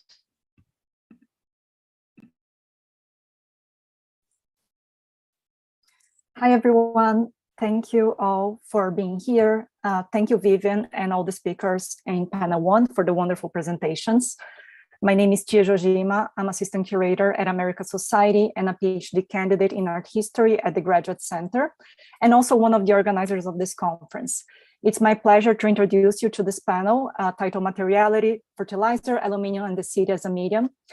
And this is what's going to happen. I will introduce the speakers of the panel, Nicholas, Megan, and Delia, and the discussant Florencia. And then the speakers will start their presentations, followed by a conversation with Florencia. So please send your questions on the Q&A box, and then Florencia will be able to read them to the panel during Q&A.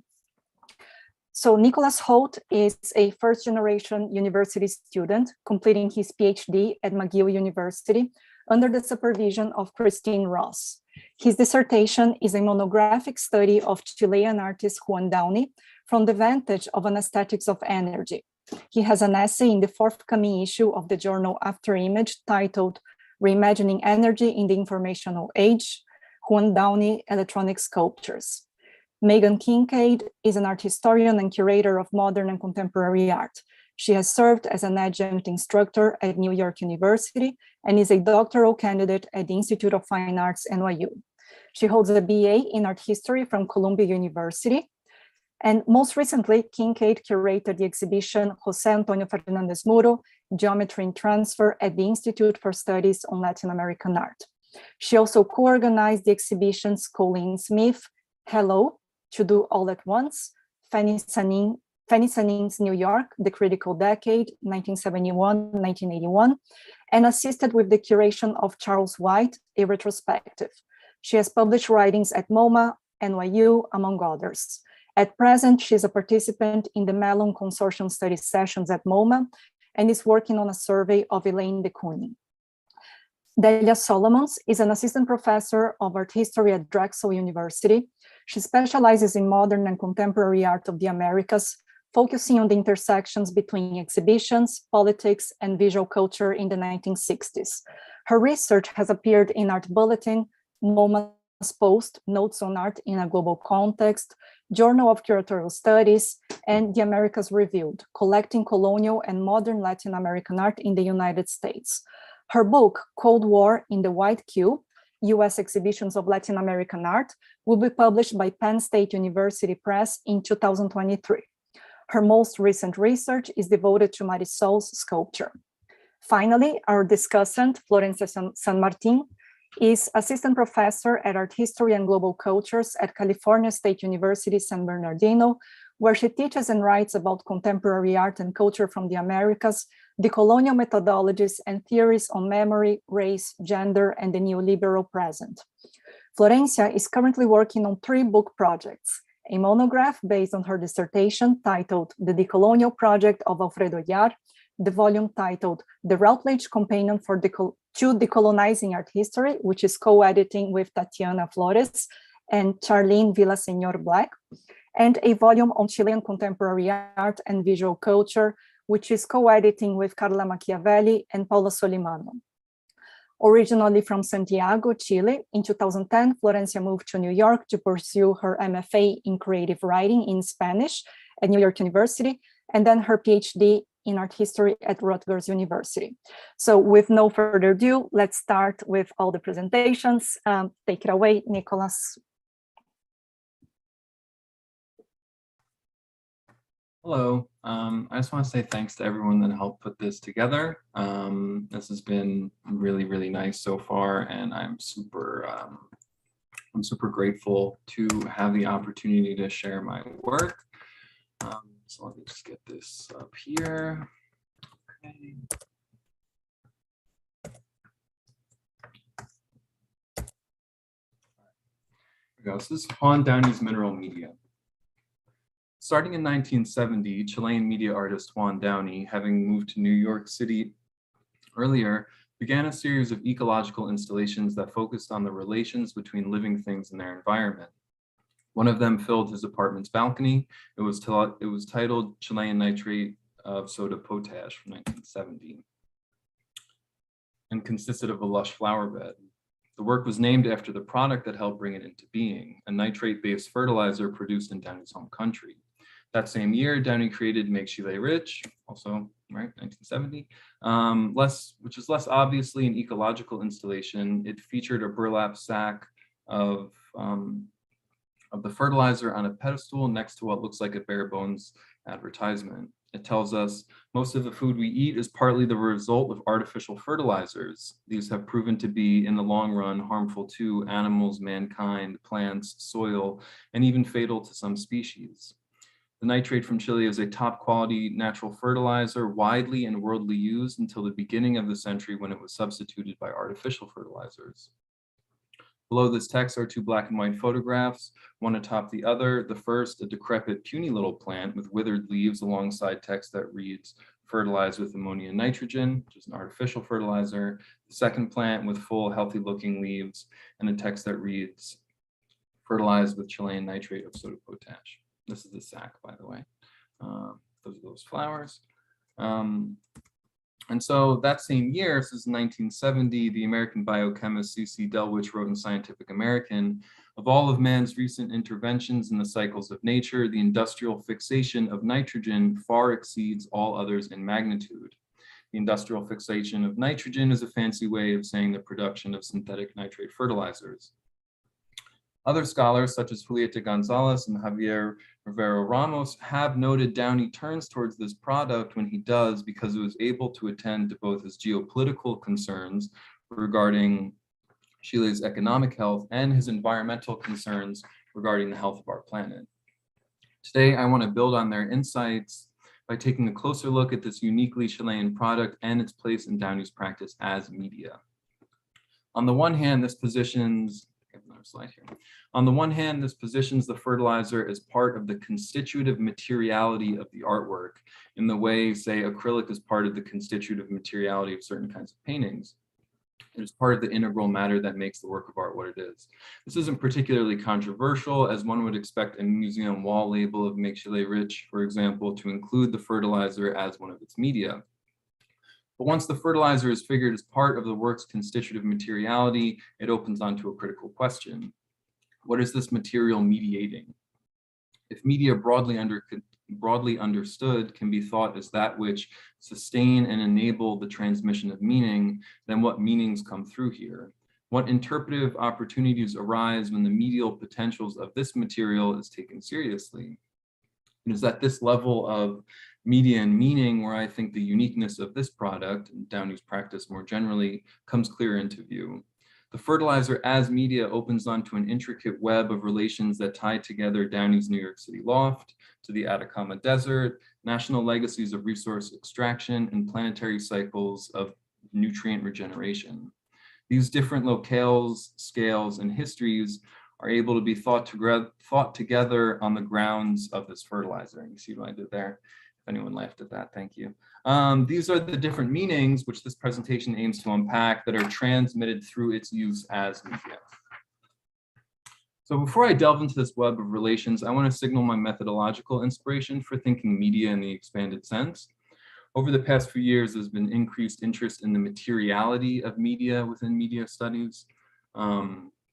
For elemental media, this means expanding the possibilities of what can count as media beyond the technical or the textual. As media theorist John Durham Peters writes, if media are the vehicles that carry meaning, then media theory needs to take nature, the background to all possible meanings seriously, which is to say elemental media is about exploring how natural or environmental entities and forces like wind or fire contribute to the processes of mediation.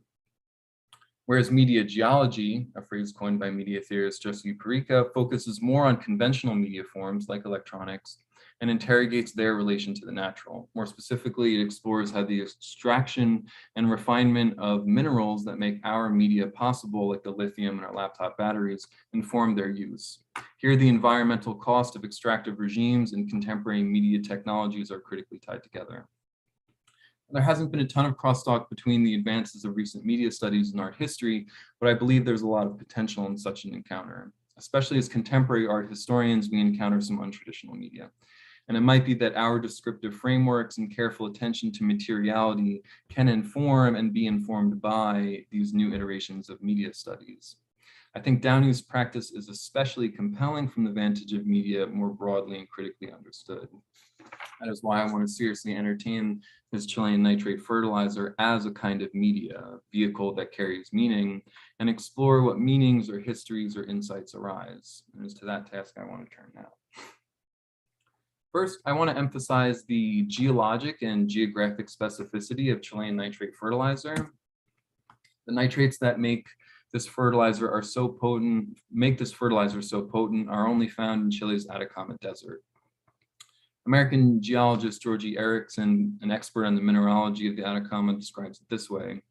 The nitrate deposits in the extremely arid Atacama Desert of northern Chile are among the most unusual of all mineral deposits. In fact, they are so extraordinary that, were it not for their existence, geologists could easily conclude that such deposits could not form in nature, which is pretty wild to think about. Put differently, the nitrates that make the fertilizer so enriching for plant growth are almost inexplicably rare. This rarity has informed Chile's relation to the product since at least the 19th century. It was during the 1830s, as colonial agriculture was expanding, that a global demand for fertilizer rapidly increased. At this time, many of the Atacama's relevant mineral deposits were still under Peruvian control, but this changed during the War of the Pacific, fought between Peru and Bolivia against Chile. In the war's aftermath, At Victoria, Chile was left the sole inheritor of the world's largest nitrate deposits and set up its own extractive regime on the South American continent.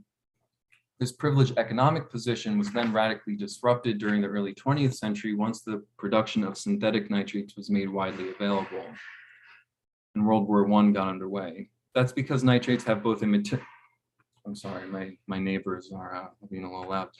That's because nitrates have both a military and agricultural uses. The United States then became one of the world's largest synthetic nitrate producers through a dual program that in wartime put the nitrates to military use and in peacetime put them to agricultural use. This left one of Chile's primary exports in little demand with devastating economic consequences.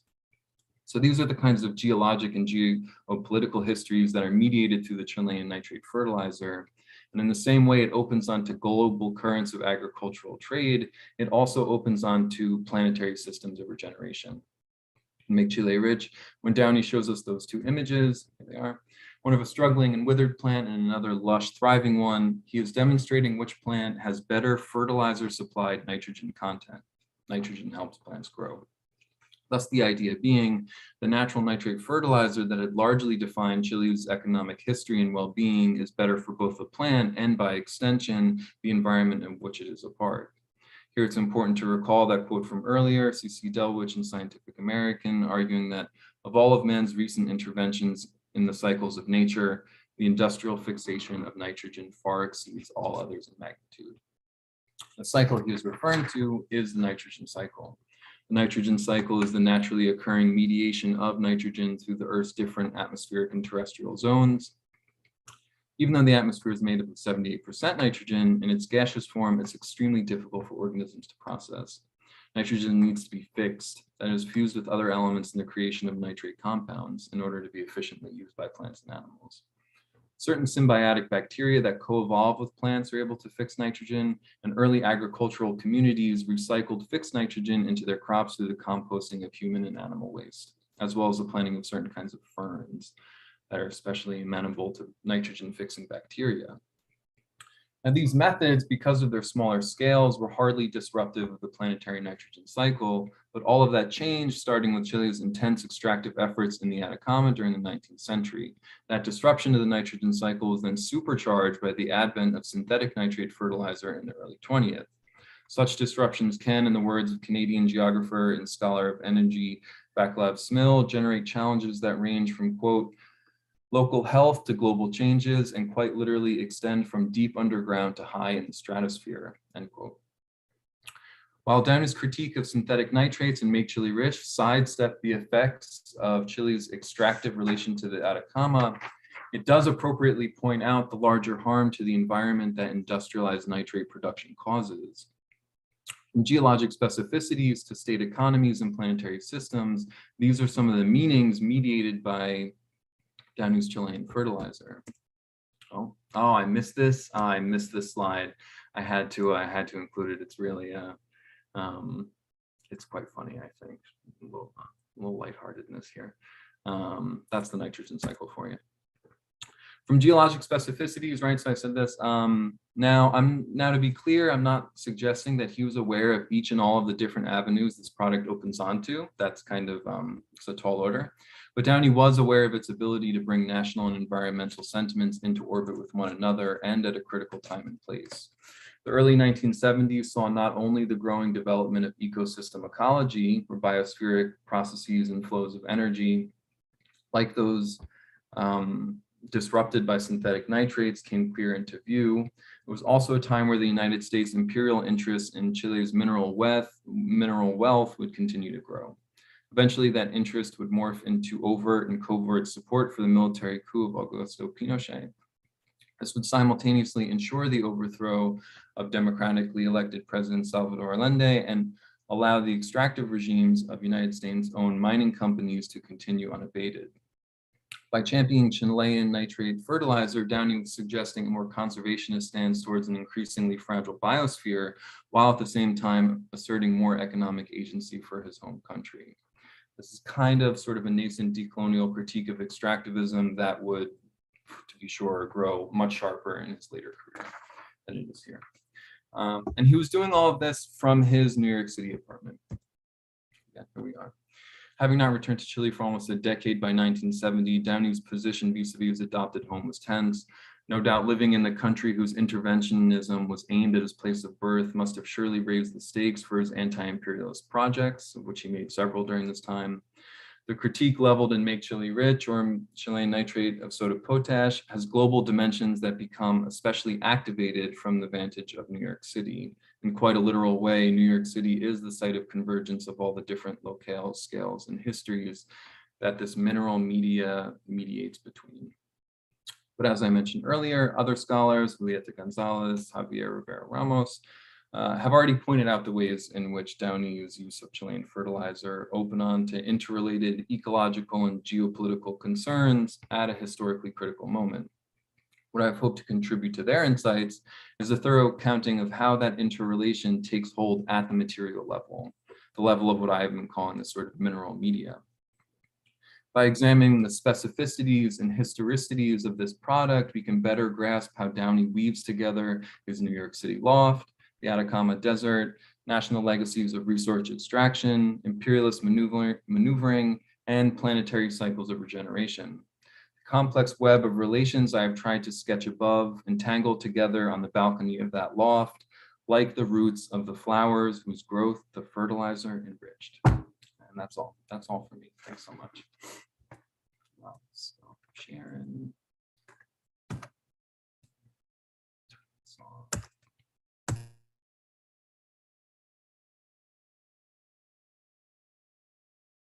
Thank you, Nicholas, for that insightful and engaging presentation. I'm just going to pull up my screen now. Sorry, just a second.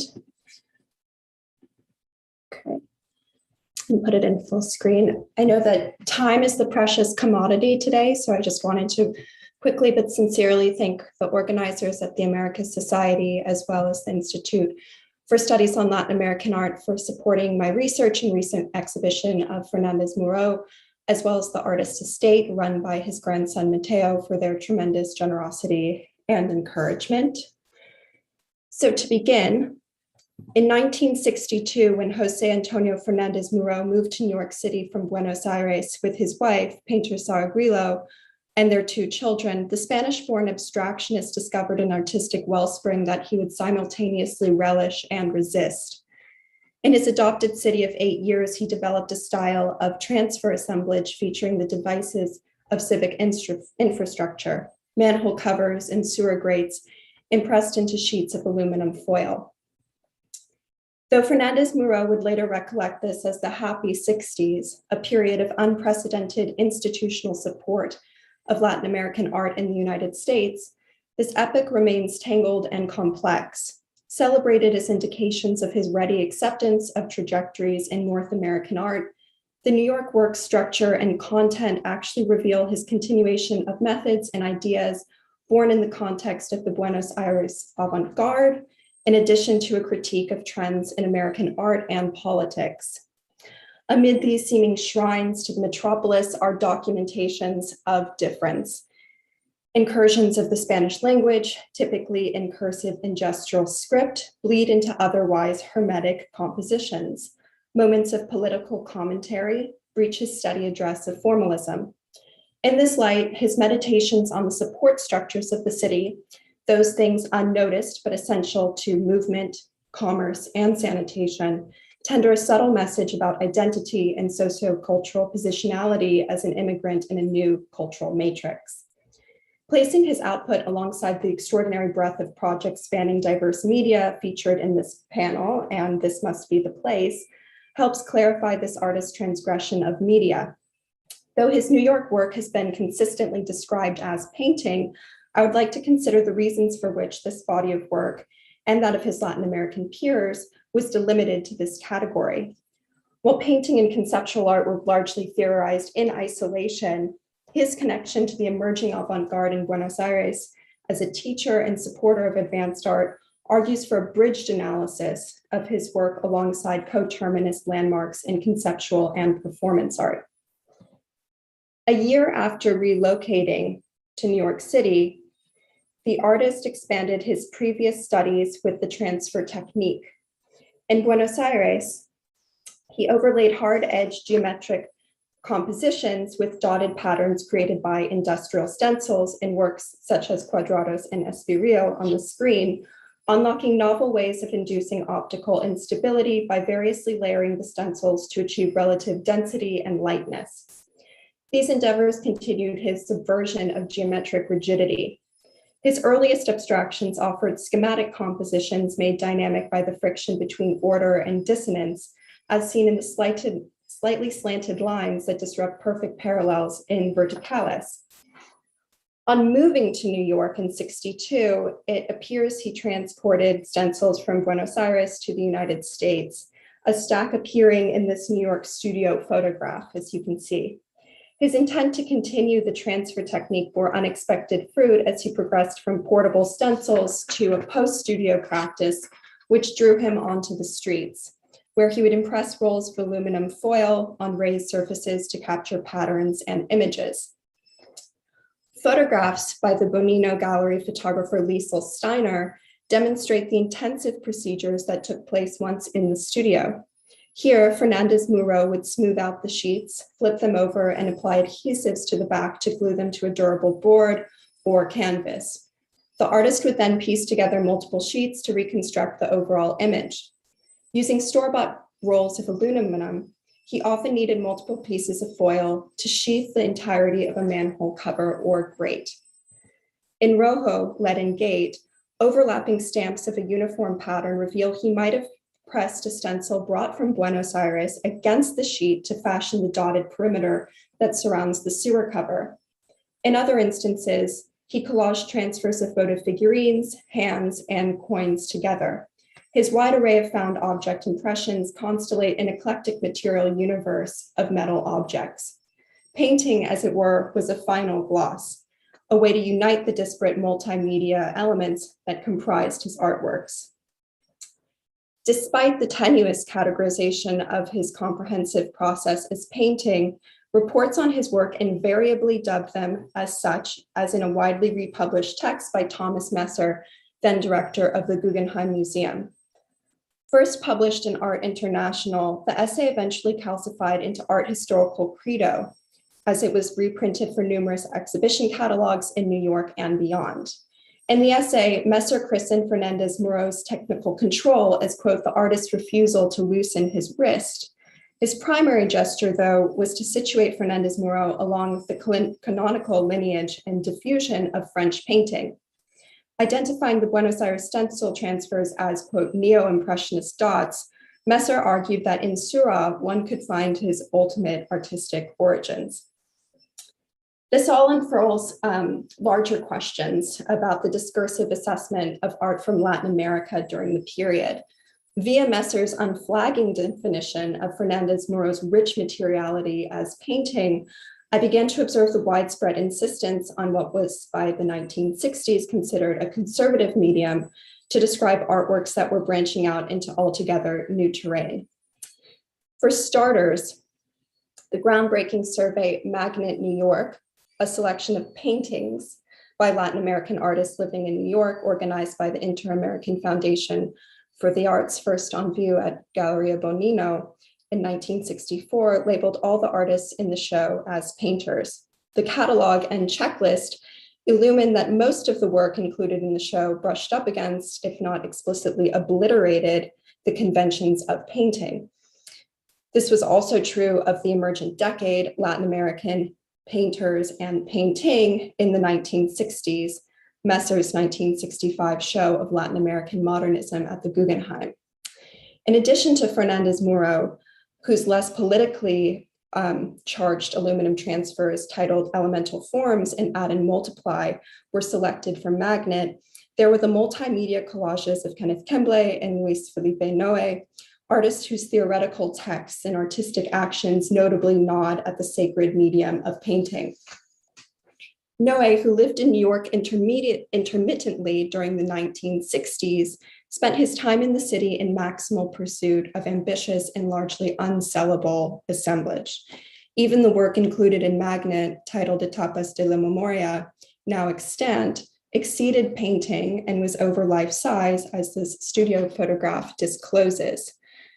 The multimedia work with wood cutout figures and multiple projecting frames seen behind the artist at right here is akin to theater maquettes or stage props.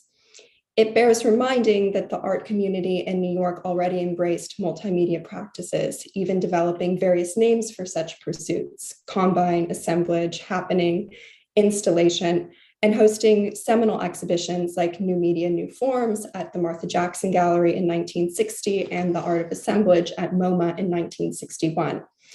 And of the 144 artists in The Art of Assemblage, only 3 were from Latin America: Joaquin Torres Garcia, Matias Goretz, and Marisol. Cordoning off the broad activities of Latin American artists to the terrain of painting, by then pronounced dead, was in a decade of conceptual movements that leapt into the third dimension, an inaccurate and debilitating marker of belatedness. While Argentine institutions readily embraced the tidal shift from concrete painting to installation and performance by the early 60s, New York's write-up of Argentine art, though with exception, betrayed a somewhat conservative delay. Not only was experimental media made the tacit province of the North American artist, conceptualism and meaning writ large were also resisted in work by Fernández-Muro and his cohort. Many, though valiant supporters, turned a blind eye to the outrage and criticism at the core of several paintings in the artist's 1965 exhibition at Bonino. Shot in the back on the screen, graphs raised texts in both Spanish and English reporting on the devastating murder of Medgar Evers, a civil rights activist in Mississippi, killed by an opponent of anti-segregation, Byron de la Beckwith. In Shot in the Back, the repeating lines of text, overlapping, confused, truncated, form incomplete bilingual statements recalling the media attention and trauma of the violent act.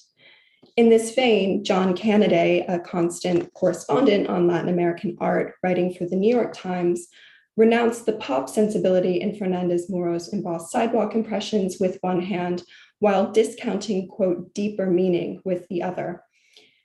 Cannaday policed the perimeter of pop rapaciously. Reviewing new art of Argentina at the Walker Art Center in Minneapolis, met a blanket renunciation of Argentine pop as derivative. Delia Cancela, a former student of Fernández-Muro's, bore the brunt of the rebuke. Quote, she proves that one Rauschenberg is enough, and her work must be dismissed as trivial derivative play. Perhaps more damningly, the movement was feminized, pronouncing in a parenthetical, quote, pop seems to be a woman's exercise in Argentina, unquote. While excellent studies on the pop phenomena in Latin America have persuasively corrected Cannaday's stilted positions, identifying the sharp and critical apparatus of artists as they respond to totalitarianism and violence, his comments demonstrate the confounding treatment of Latin American artists during these years. Insufficient categorizations or accusations of derivative styles work to discount these practitioners at the very moment they were elevated to international attention. Cannaday's injunctions carried over to Fernández-Muro's content. He wrote, quote, Mr. Fernandez's interest is in the decorative possibilities of such motifs. His craftsmanship is a joy. And if he intends a deeper meaning than I find in his opulently ornamental panels, I have to look again. This resounding dismissal of content was not unusual for Cannaday's assessment of Latin American artists. While he could grant them technical virtuosity, these artists, who he elsewhere dubbed intruders, were exiled from launching cultural commentary, political critique. As was his prophetic agility, Fernández-Muro seemed aware that as an immigrant, his social critique would require disguise. A painting from 1964, Secret Banner, advises of the covert clues and clandestine messages that the receptive viewer could discern. Probing far beyond the decorative, his New York works interrogated life in the United States and back in Argentina, and the experience of occupying two psychogeographic spaces and identities at once. In El Gran Pueblo Argentino, a New York manhole cover serves as the circle at the center of the Argentine flag. The title and word salud at bottom allude to a line of the country's national anthem. The two horizontal bands that brace the circle are comprised of a welter of letters. Indecipherable and unintelligible, the densely packed alphabetic stream symbolizes language barriers and translation errors. Senseless language occurs at the center of the manhole cover, where interlocked letters create another linguistic tangle. The single word among the bevy of letters with clear meaning is salud, in Spanish and relating to the prosperity of his homeland. Karen Grimson, a leading scholar on the work of Sara Grillo, the artist's wife, has incisively observed the bilingual convergences in her New York paintings as an instantiation of difference. The process of frottage itself registers the experience of being othered and displaced. Notably practiced profusely by surrealist exile émigrés, it innately depends on contact between foreign surfaces, in which one texture leaves an imprint on and alters the other. Looking again to the 1965 exhibition for guidance, we encounter On the Margin from 1964. Fernández-Muro's titles became increasingly instructive in New York, moving from descriptions of colors and shapes to the metaphoric and explanatory. Here, On the Margin might refer to the liminality or disenfranchisement experienced in New York. The work's curious visual configuration features a broken sequence of small water cover impressions hovering atop a rectangle bisected with quivering vertical lines. A single water cover pushed against the left edge stands in isolation, while the other 5 embossed images cluster together at right. Another suggestion of marginalization might be witnessed in the rectangular form. The vertical bands are reminiscent of other abstract representations of prison cells, such as Robert Motherwell's The Little Spanish Prison, itself a depiction of incarcerated Spanish revolutionaries. In the final minutes of this presentation, I wanted to attend to the underbelly of Fernández-Muro's aluminum impressions, ruminating on the innuendo of his chosen imagery. In brief, waterhole and sewer covers shield citizens from the subterranean infrastructure of the city, as well as the sight and smell of their own waste, refuse, and byproducts. Primarily servicing sanitation, the municipal covers might reflect the artist's distanced engagement with contemporary practices that unabashedly stewed in urban and biological detritus. Fernández-Muro was in the company of artists, change the slide, who identified the streets as a repository. In the 1950s, Sari Deans advocated for the resurgence of frottage, which she applied to New England tombstones and street textures using ephemeral papers and imprecise inks. She and associates Jasper Johns and Robert Rauschenberg produced art in response to the street underfoot. No longer looking to the feats of the built environment for visual stimuli, thinking to social realist paintings of skyscrapers and suspension bridges, they were documentarians of tire skid marks, loose concrete, cracked pavement. Less acknowledged avant-garde activities offer additional cognates. In his last years in Buenos Aires, at the outset of the 1960s, a conceptual and performance armature swiftly assembled, prompting actions that decried the desanctification of the fine arts and consulted the built environment. Arte destructivo, as theorized by Kenneth Kemble, recouped the destructive or aggressive impulse as a valid aesthetic and humanist expression.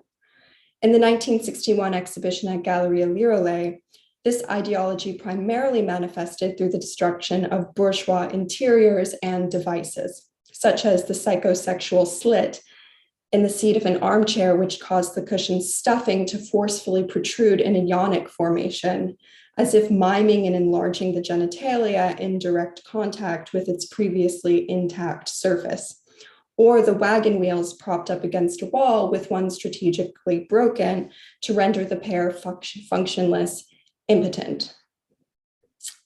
Other objects of attention to Kemble were those he referred to as devalued, which seems an apropos descriptor for Fernández-Muro's later attention to disregarded metal covers cloaked by busy streets and distracted passers-by. And it is no doubt that Kemble and Fernández-Muro were aware of one another by 1961. In fact, Kemble forwarded a review of the concurrent Antoni Tapies and Fernández-Muro shows at the Museo Nacional de Bellas Artes in Buenos Aires. The review, titled "So Dull, Yet So Successful" in the Buenos Aires Herald, centered on the Tapies phenomenon. The quote, overriding repudiation of his work as what Kemble called unappealing, yet the significance of this banality in inaugurating a new painterly disposition that abstained from aesthetic sumptuousness. Kemble went on to critique lightly Fernández-Muro for those same attributes which had galvanized his adherents, saying, one is naturally impressed by Fernández-Muro's enormous craftsmanship and the spontaneous appeal of his simple and direct planes of color. He is an extremely talented painter, but has always been much too concerned with perfection, end quote. Sitting on opposite ends of the Argentine avant-garde of the early 1960s, it is unsurprising that Kemble would recoil from work that, at least on the surface, plumbed the beautiful without attending to its dialectic other, sublime imperfection. If Fernández-Muro gave credence to his contemporaries' rebuke in the coming years, we might consider the imperfection siphoned in his New York assemblages. While the artist, elegant, refined, and rigorously cosmopolitan, as this image expresses, might not have waded in the murky waters of arte destructivo and its counterparts, he nevertheless engaged in a practice that brought him to hands and knees on trodden streets to impress coverings over deep sewage trenches and stormwater basins with aluminum foil. These procedures, moreover, were undeniably aleatory, as if forcing the artist to leave perfection to chance, to allow sidewalk buckling and welding errors of the built environment he encountered as a migrant to remap the rarefied world of painting. Thank you all so much for your time. Okay. Sorry, I have to figure out how to mute. Let's see. Hi, everyone. Let me expand this.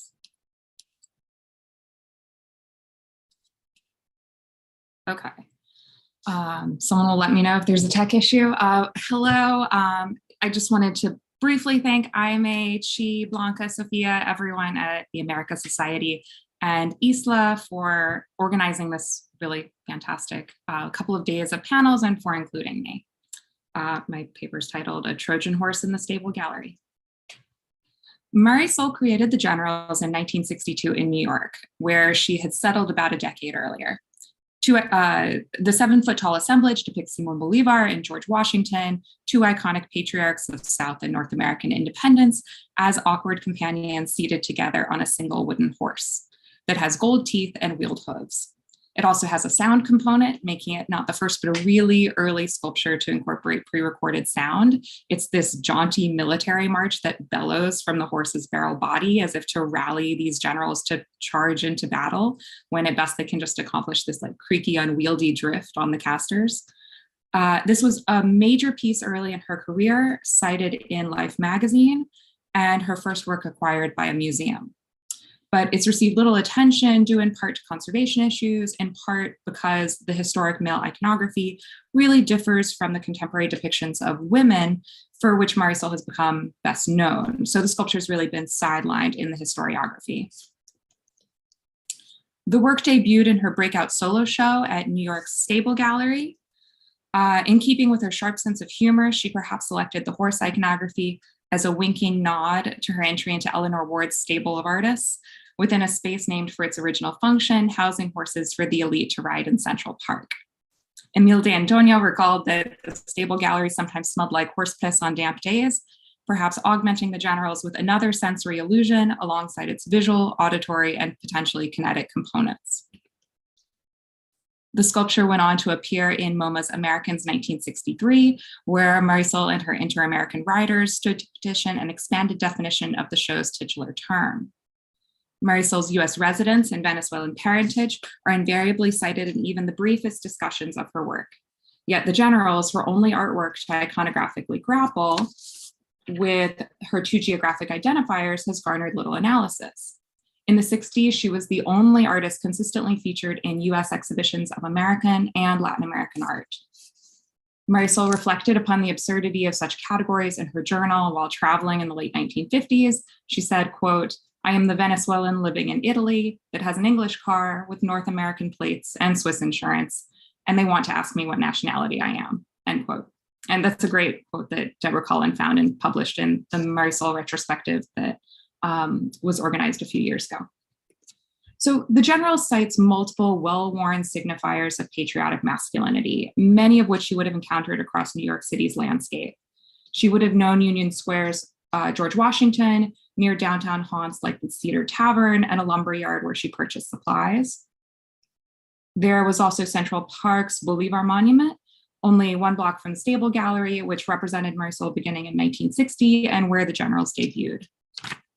Marisol's sculpture is resoundingly irreverent in its engagement with these monuments. If typical equestrian statues are elevated, massive structures that lionize a single hero, Marisol pulls her figures down from the pedestal, scales them slightly smaller than life, rendering them child-sized, and even makes Bolivar and Washington share a spotlight, cozied up together in a homoerotic pairing, an idea I'll return to.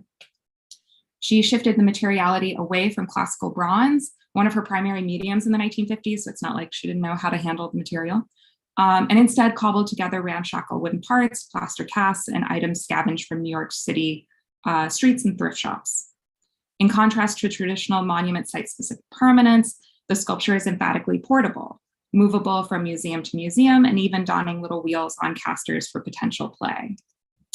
And then, of course, should you harbor any doubt regarding her attitude towards the monument, she reminds us with a single insubordinate gesture cast from her own hand, perhaps a comical exaggeration of the gestures of two of what I think are her potential sources for this. So kind of an exaggerated grip on the reins and an exaggerated hand on the sword.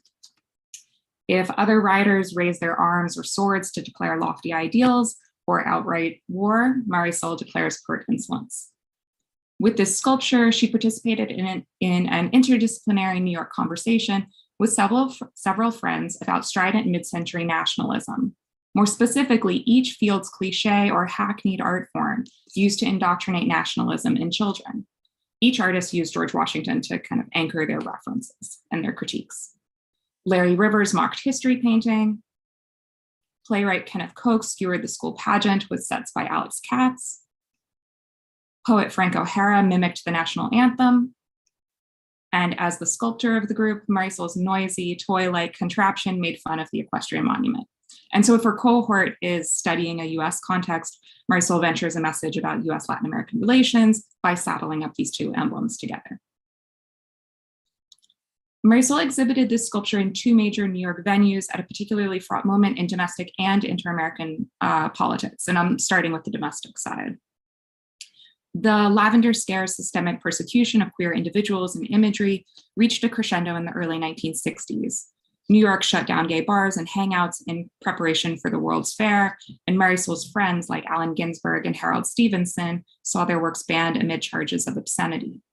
At this very moment, Marisol synthesized 3 of patriotic heteronormative masculinity's most popular performative tropes. You have forefather, soldier, and cowboy here, and locked them into an ambiguous homoerotic play.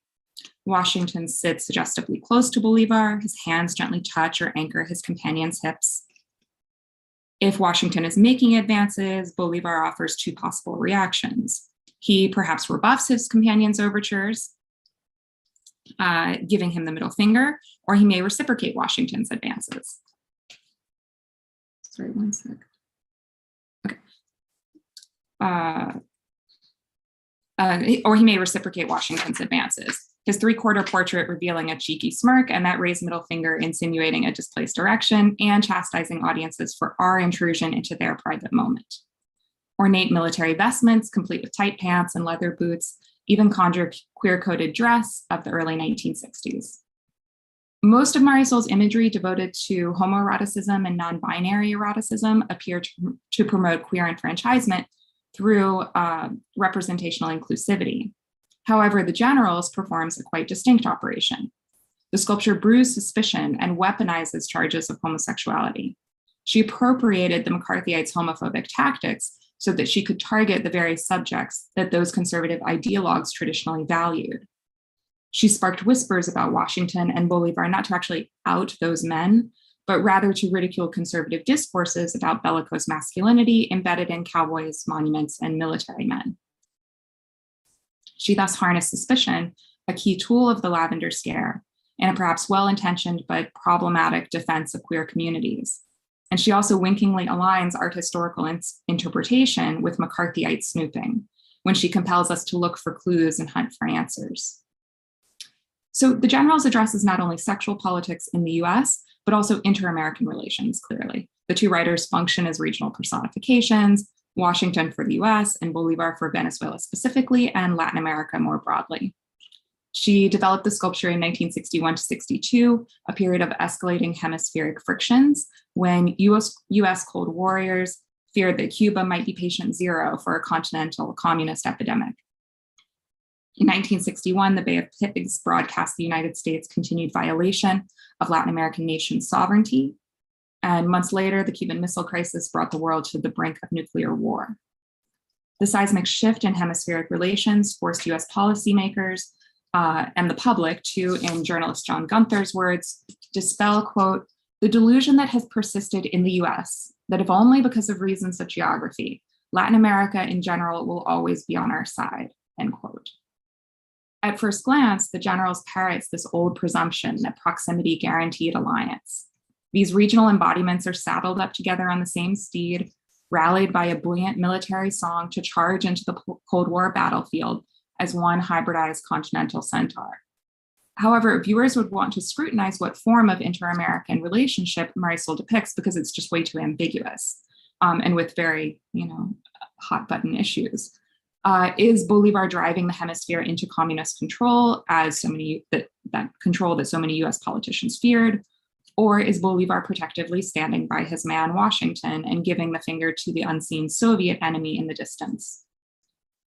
But while Marisol pairs Washington and Bolivar, she hints that given their stilted frozen postures and their psychological disconnection, all may not be copacetic in this union.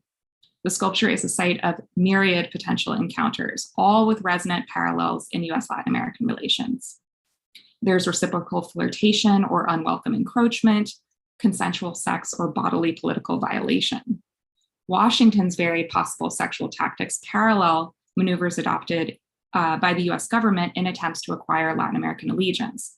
You have seduction via goodwill tours and aid measures like the Alliance for Progress, coercion via diplomatic and economic means, and force via CIA or military intervention to install violent repressive dictatorships across the region. In return, while some Latin American leaders welcomed friendly relations with the United States in the early 1960s, others gave the United States the finger, decrying its imperialistic maneuvering and demanding regional autonomy. In the Generals, Marisol identified money as a fundamental force driving inter-American relations. The horse bears gold-plated teeth. The barrel alludes to trade as a fundamental factor in US-Venezuelan diplomacy, with the two riders forming an unsteady union, mutually depending on the space. Bolivar's lapel flashes a prominent coin, and all four versions of the riders' faces bear numismatic references, with profiles alluding to their appearances on coins and three-quarter views conjuring paper currency. And sorry about the poor photograph of the Washington three-quarter profile here. I can explain it later. In the US, national news outlets and popular magazines openly discussed the financial incentives for US intervention in Latin America. Articles portrayed the region as land ripe for plunder with, quote, rich resources poorly put to use, and maps illustrating Venezuela with oil towers and Brazil with sugar. Whether intended or not, the allusions to money also invoke Marisol's own financial stakes in this battle, her family wealth grounded in Venezuelan oil and real estate. So as a conclusion, and I'll wrap this up now, stylistically, The Generals differs from much of the exciting artwork in Aime's really fantastic show. Marisol was part of a different wave. She arrived in New York about 15 years earlier than many of the exhibition's key figures. Also, having grown up in the US and Caracas, she straddles these US, Latinx, and Latin American categories. But I think this work ignites a compelling dialogue with the show's experimental practices and anti-imperialist politics, namely through the sculpture's intermediality and its harsh, witty examination of US power, Cold War politics, and restrictive sexual and gendered pressures. The Generals functions as a Trojan horse, presenting itself in the guise of honorific signifiers revered by Cold Warriors as reliable expressions of patriotic masculinity. So you have, equestrian monument, presidential portrait, military song, etc. Yet as viewers circumvent the sculpture, it becomes clear that the two of the very activities Cold Warriors compulsively vilified might be lurking right under their noses: homoeroticism and Latin American descent. Remember, Bolivar is giving us the finger. The sculpture ultimately caricatures mid-century US containment efforts to secure a staunchly heteronormative, gender-normative culture on the home front and a compliant Latin America allied with the United States in an anti-communist hemisphere. Thank you.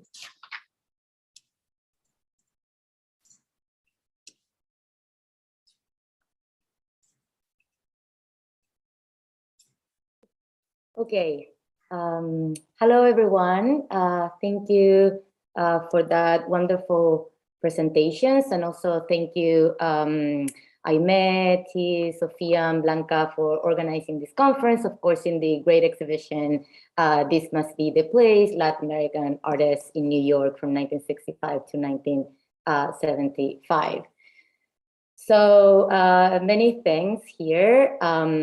All the papers in one way or another addressed the complexities of the Cold War, while Delia addressed that more explicitly. Here, Nicolas talks about interventionism in Chile, right, in the 70s. And then Megan talks a little bit about through theories on perception. So this belongs to a larger history of power relationships, and all the papers in a way talks about that history through internal colonialism. And that's something that Wei Young and Ip Tak talks in their very famous essay, Decolonization is Not a Metaphor. So, many different levels of internal colonialism through, gender, but many different levels of understanding gender, in the new nation states, and also cultural and of course, extractivism. So these artists are still experiencing this internal colonialism. They leave their countries, right, in context of dictatorial regimes, and they arrive to another country in which they think they can find freedom, but they actually find the opposite. And you, Megan, talked about that through materiality, and how materiality allows the artist to kind of show and display his difference. So, in other words, as Vivian was also saying, in the following, in the previous remarks, there is always a sense of feeling uncomfortable, of not belonging. There's always a sense of continuing this inhabiting of in the ongoing layers of internal colonialism.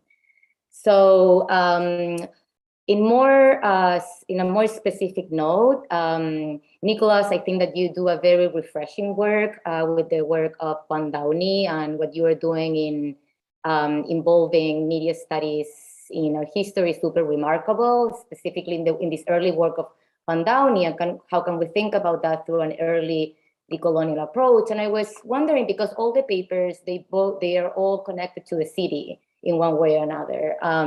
In Delia's paper, kind of the presence of the Enlightenment through these figures that are riding horses in different plazas in New York. So that kind of informs Marisol, but also she rejects those paradigms of patriarchy that we inherit from the Enlightenment, and therefore the formation of the nation state. And then Megan, of course, how the artist really used the public space to create his criticism that at the end nobody saw. And that's something that I want to touch in later.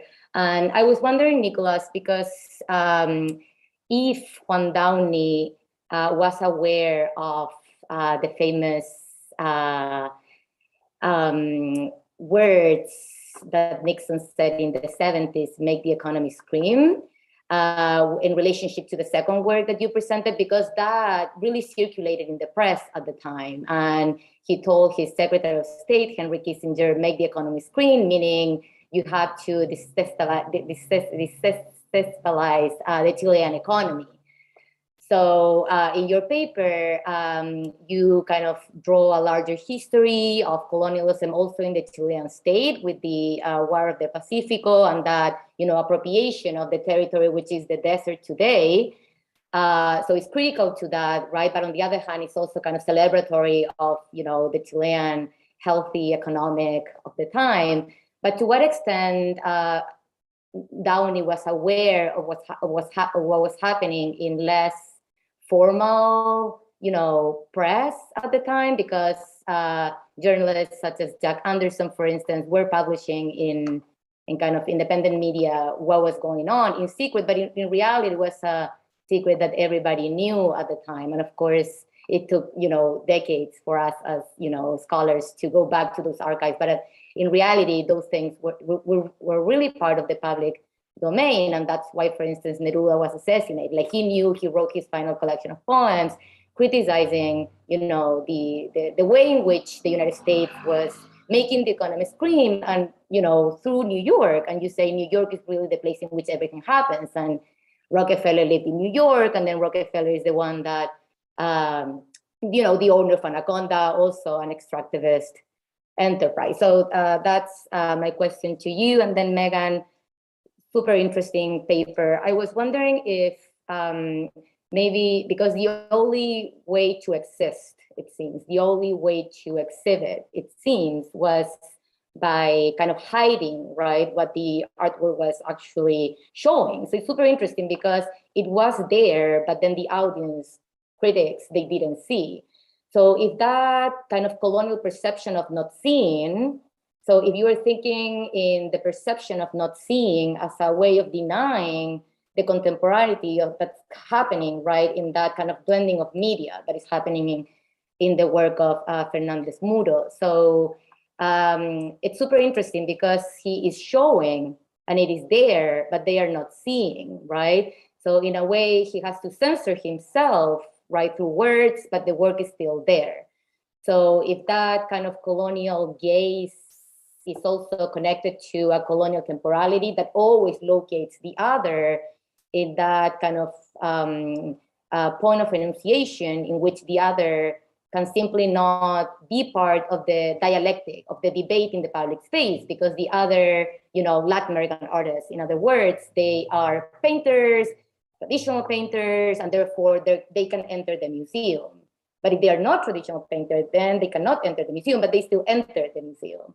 Interestingly enough, because they are in, but the perception of that being inside is against what they are actually doing. So visibility and invisibility in this politics of perception that is always kind of thinking about Latin America as this backward, groups of people that despite the fact that they are showing, they're still not showing. So I thought that was super interesting, and you put it very beautifully in your paper. And then Delia, I was thinking in the mobility that resides kind of at the heart of your paper. So all this, status of the Enlightenment that still inhabit not only the Americas, but the world.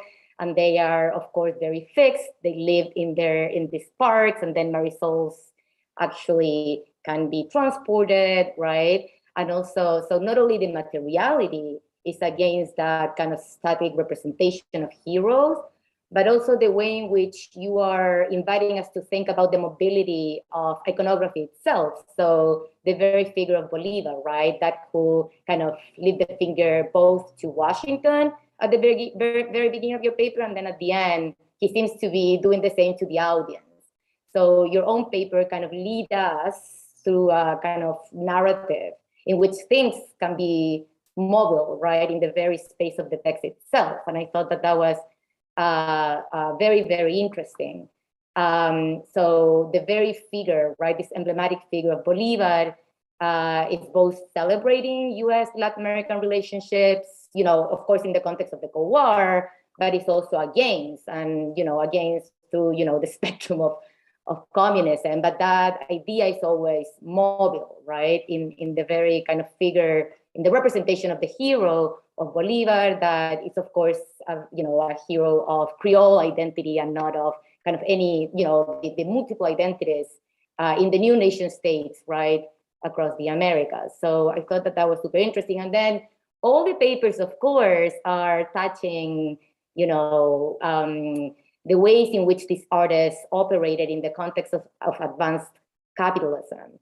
So, of course, that, Nicholas made that very explicitly, then the connection between imperialism and extractivism, which is something that today, it's kind of very present in debates, but perhaps not at the time. So I think that's why your work is super refreshing to think about the correlation between extractivism of natural resources vis-a-vis, new forms or advanced capitalism, which is today what is known as neoliberalism. So that's there. And then in your paper, Delia, it was super interesting because we see those kind of Roman coins, and we also see the Trojan War, we see the classical world, and then we see at the end the classical world and this, again, kind of colonial Western temporality in both bodies. So both bodies at the end seems to be kind of celebrating that capitalism that is always enunciated, right, from the side of the hero. So it seems that at the end, that mobility is kind of rejected, right, to a more decolonial, movement. So I thought that was super interesting. And then, of course, in the case of Megan, of course, institutions will not allow, avant-garde practices and the kind of capitalist, the market that is associated with happenings and what's, happening, through works by American and European artists in Europe. How can Latin American artists be part of that market is the question, right? The question of capitalism. So yeah, sorry, it was a little bit long. I don't know, we do have a few more minutes. I don't know if you guys wanna comment on that, or maybe I can ask, there's one question specifically directed to Delia. Maybe I can ask that and then you can all expand on those remarks from multiple places that I put together with your fascinating papers. So someone in the audience is asking, can you expand a little bit more on how the mocking and debasement of public monuments can be seen as a defense of queer communities? Oh, so that wasn't a causal relationship in the paper. There's certainly this broad mocking of monuments that's one component of it that speaks to her general irreverence, but it's really this pairing of the two figures that sets up the, this discussion, this homoerotic discourse within the monuments or within the sculpture. There's actually this great drawing from her archive where she was thinking about just including one writer on it, but it says right next to it is scrawled in her handwriting, it says, "I'm lonely." So she's clearly thinking through that it needs another writer paired there.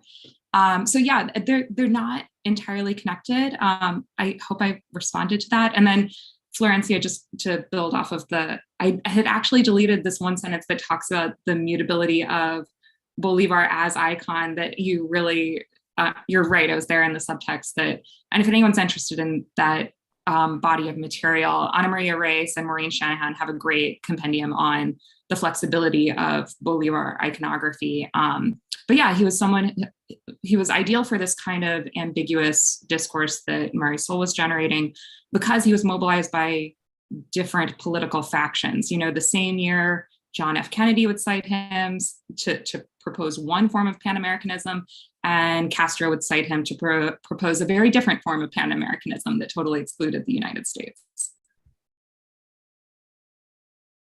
Maybe Nicholas or Megan wanna comment on?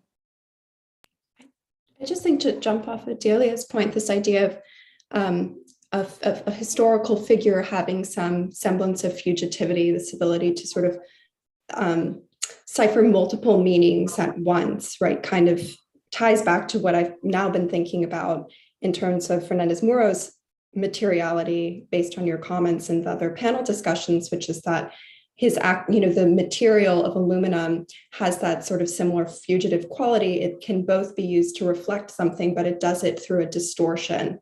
And so this idea of using a surface that has its own sorts of disguise qualities embedded within it, or sort of subterfuge, sort of, I think, links all of these contexts of presenting materials which seem to present some sort of stable meaning, like what can be more stable than a monument or a historical figure, but actually these slight interventions or their use by these practitioners who are forced into covert operators essentially sort of allows those meanings to multiply and bounce off of each other. It's just sort of something I was thinking about as Delia was speaking. Wonderful. Yeah, I totally agree. I think what's interesting between like all of the presentations is how do we find like traces of that mutability within the material itself? And I think that's what, is so interesting about a lot of these works, especially with aluminum. I kept thinking about, it really does kind of like operate on sort of like these like multiple levels. It both covers the thing, but it also has those reflective properties. And it's just, I was really, really taken by that. I think it's really, really interesting. And in the same way, oh, please. Also, as you're speaking, it's also something domestic too. So it kind of, we use aluminum foil in the kitchen to wrap leftovers or whatever else. So it sort of has that innocuous presence to it, which makes us think this isn't something to be weary of, even though it can hold so many other connotations. And aluminum, just like, the fertilizer, it requires extraction. It requires very, very complex, very like highly mobilized systems of moving earth, transportation. It's all sort of connected. And I guess in the same way, the fertilizer operates as that, a similar sort of material nexus for these different kinds of concerns. Downey's position towards Chile, of course, at this time really has like a strong nationalistic sentiment that kind of sidesteps extractivism on the South American content, but he does, and I sort of, it was very like short, but I gestured towards like later on, and it's interesting, the previous panel, Catherine Spencer was talking about Video Transamerica. I think in Video Transamerica, he sort of comes to understand the ecological costs of extractivism, especially in relation to the Yanomami, sort of Orinoco River Valley. I think it's, I don't know, what I like about Downey is that there is a lot going on the material level that sort of opens onto these entangled histories. And it's never quite clear, it's never quite easy. Yeah, I really, I think it's interesting stuff for sure. Mm-hmm. Well, thank you so much for your wonderful papers. And I want to invite you all to stay for the keynote talk of the amazing Carmen Ramos.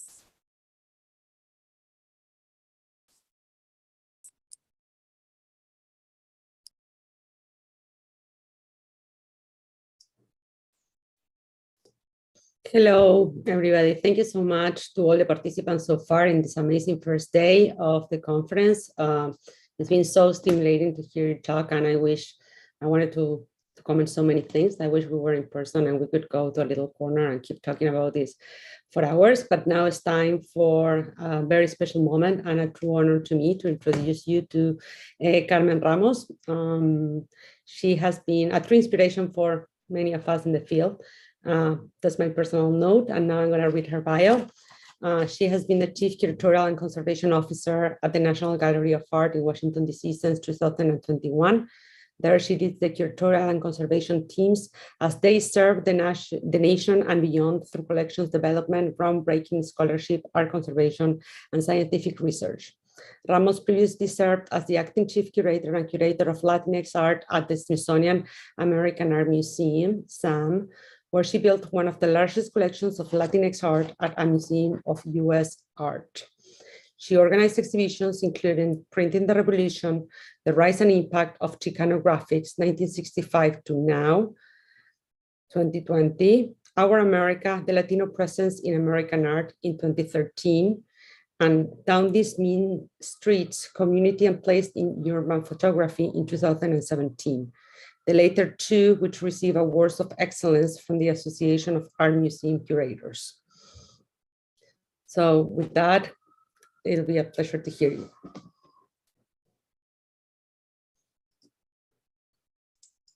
Thank you, Aimee, for such a lovely introduction. And I want to thank the entire America Society team, Ty, Sophia, Guillermo, for welcoming me and for inviting me to participate in this wonderful conference that accompanies the great exhibition that draws from your dissertation. I was able to see part one last year, and I'm really looking forward to seeing part two before it closes. And I was very happy to see your efforts to include works by Latinx artists and to acknowledge, as you did in your catalog, that your project puts the work of Latin American, Caribbean, diasporic, and Eurasian artists into dialogue, yet that many gaps still exist between these artists that demand further study. I hope that my talk tonight can illuminate some of the particularities of the status of Latinx art. So I'd like to share my screen now. See if this will work.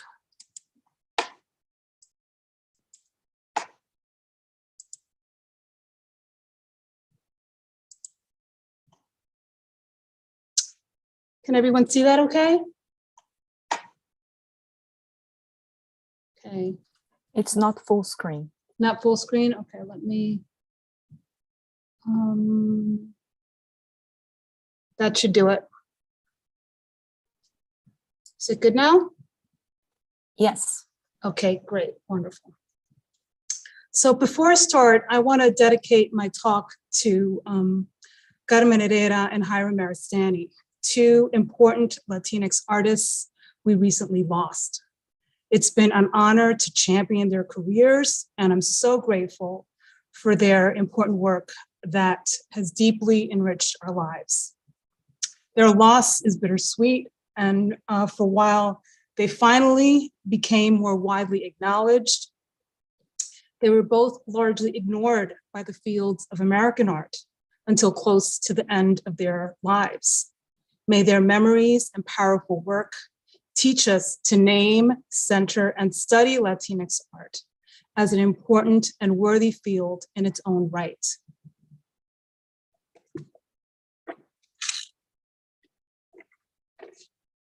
The title of my talk, Latinx Art 2010 to 2022, The Challenges, Risks, and Possibilities of Inclusion, indicates the kind of retrospective mode that I'm in these days, fueled in part by pandemic reassessments, and also my recent move from the Smithsonian American Art Museum, where I was the first permanent curator of Latinx art, to my new role as Chief Curatorial and Conservation Officer at the National Gallery of Art.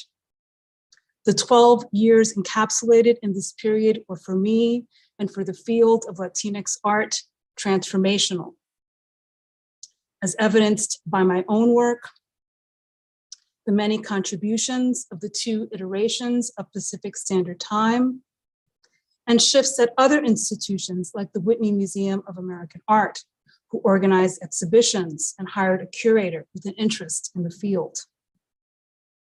While the visible inclusion of Latinx art in mainstream institutions has become more common, I believe we're still just at the tip of the iceberg of a truly more inclusive art world. Latinx art is still marginalized, underrepresented, and in many cases, totally absent from important exhibitions that conceptually should embrace it. In looking retrospectively and toward the future, what are the challenges, risks, and possibilities of the recent past and the current moment? My remarks today are less structured or argumentative, but rather ruminate on the past and present. While my work in Latinx art did not start when I joined the Smithsonian American Art Museum in 2010, it was there that I seized the opportunity to challenge established concepts of American culture from within an institution wedded to notions of US cultural patrimony. In a museum of US art, it did not make sense to primarily frame Latinx art in relation to the art of Latin America, a tendency that had dominated for several decades, as evidenced by these exhibitions spanning from the 1980s through the 2000s. Rather, I aimed for my work to reconsider what counts as US art history in a time of accelerated globalization. This kind of meta-reflection rarely took place within the field of American art. Even though there are many institutions, publications, and conferences devoted to American art. In 2010, these forums rarely wrestled with who and what falls into this construct. Outside of the work of Latinx-founded museums in the United States, such as El Museo del Barrio in New York and the National Museum of Mexican Art in Chicago, until recently, Latinx artists have been historically ignored by American art museums and curatorial departments dedicated to American art. This has occurred in spite of the fact that milestone exhibitions have repeatedly emphasized the Americanness or the US-based nature of Latinx art. Several instances come to mind, including Roots and Visions, the first nationally touring exhibition of Latinx art organized in 1977 by Fondo del Sol in Washington, DC. One might follow with the Cara exhibition, whose organizers devoted an entire section of the show to, quote, redefining American art. And also the Decade show that focused on Latinx artists within a larger context of other marginalized artistic communities. Writing in support of this latter exhibition, Lowry Stokes Sims noted, quote, there has to be a reevaluation of what our sense of who or what is American. And it would have to go way beyond tokenistic programming in academic and cultural institutions to a full recognition of the integral part these groups play in American culture, end quote. In recalling these historic examples, I highlight that the connectedness between Latinx art and American art was already established. What shifted more widely in the 2010s was that these conversations were not only happening in Latinx or alternative institutions, they were happening in the center of established institutions of American culture. By framing and affirming Latinx art as American art, and now ubiquitous refrain, was never easy and was constantly met with hostility. In fact, even before I worked my first day at SAM, a local blogger posed this question: do museums need curators of Latino art? Far from what I had set out to do, this blogger thought my role was unnecessary, aimed at essentialism that would segregate Latinx artists from a larger discussion of art in general. My first major project at SAM, Our America, the Latino Presence in American Art, embarked from the simple yet profound assertion that Latinx art is an integral part of the art of the United States. To illuminate the ways in which Latinx artists are deeply embedded in their national cultural milieu, the exhibition grouped artworks into three categories that drew links between their works and the larger history of modern and contemporary American art. In Washington, DC, the opening section began with works that exploded myths and genres related to America's imperial expansion, starting with Rafael Montañez Ortiz's early film work, Cowboy and Indian Film, that ritually destroyed and reconstructed the Western classic Winchester 73 into a critique of colonial conquest and Western expansion. Also displayed were landscapes by Delilah Montoya and Ken Gonzalez-Day, which both remembered and recorded the West not as an empty terrain waiting to be inhabited, but as a space marked by conflicting histories and violence.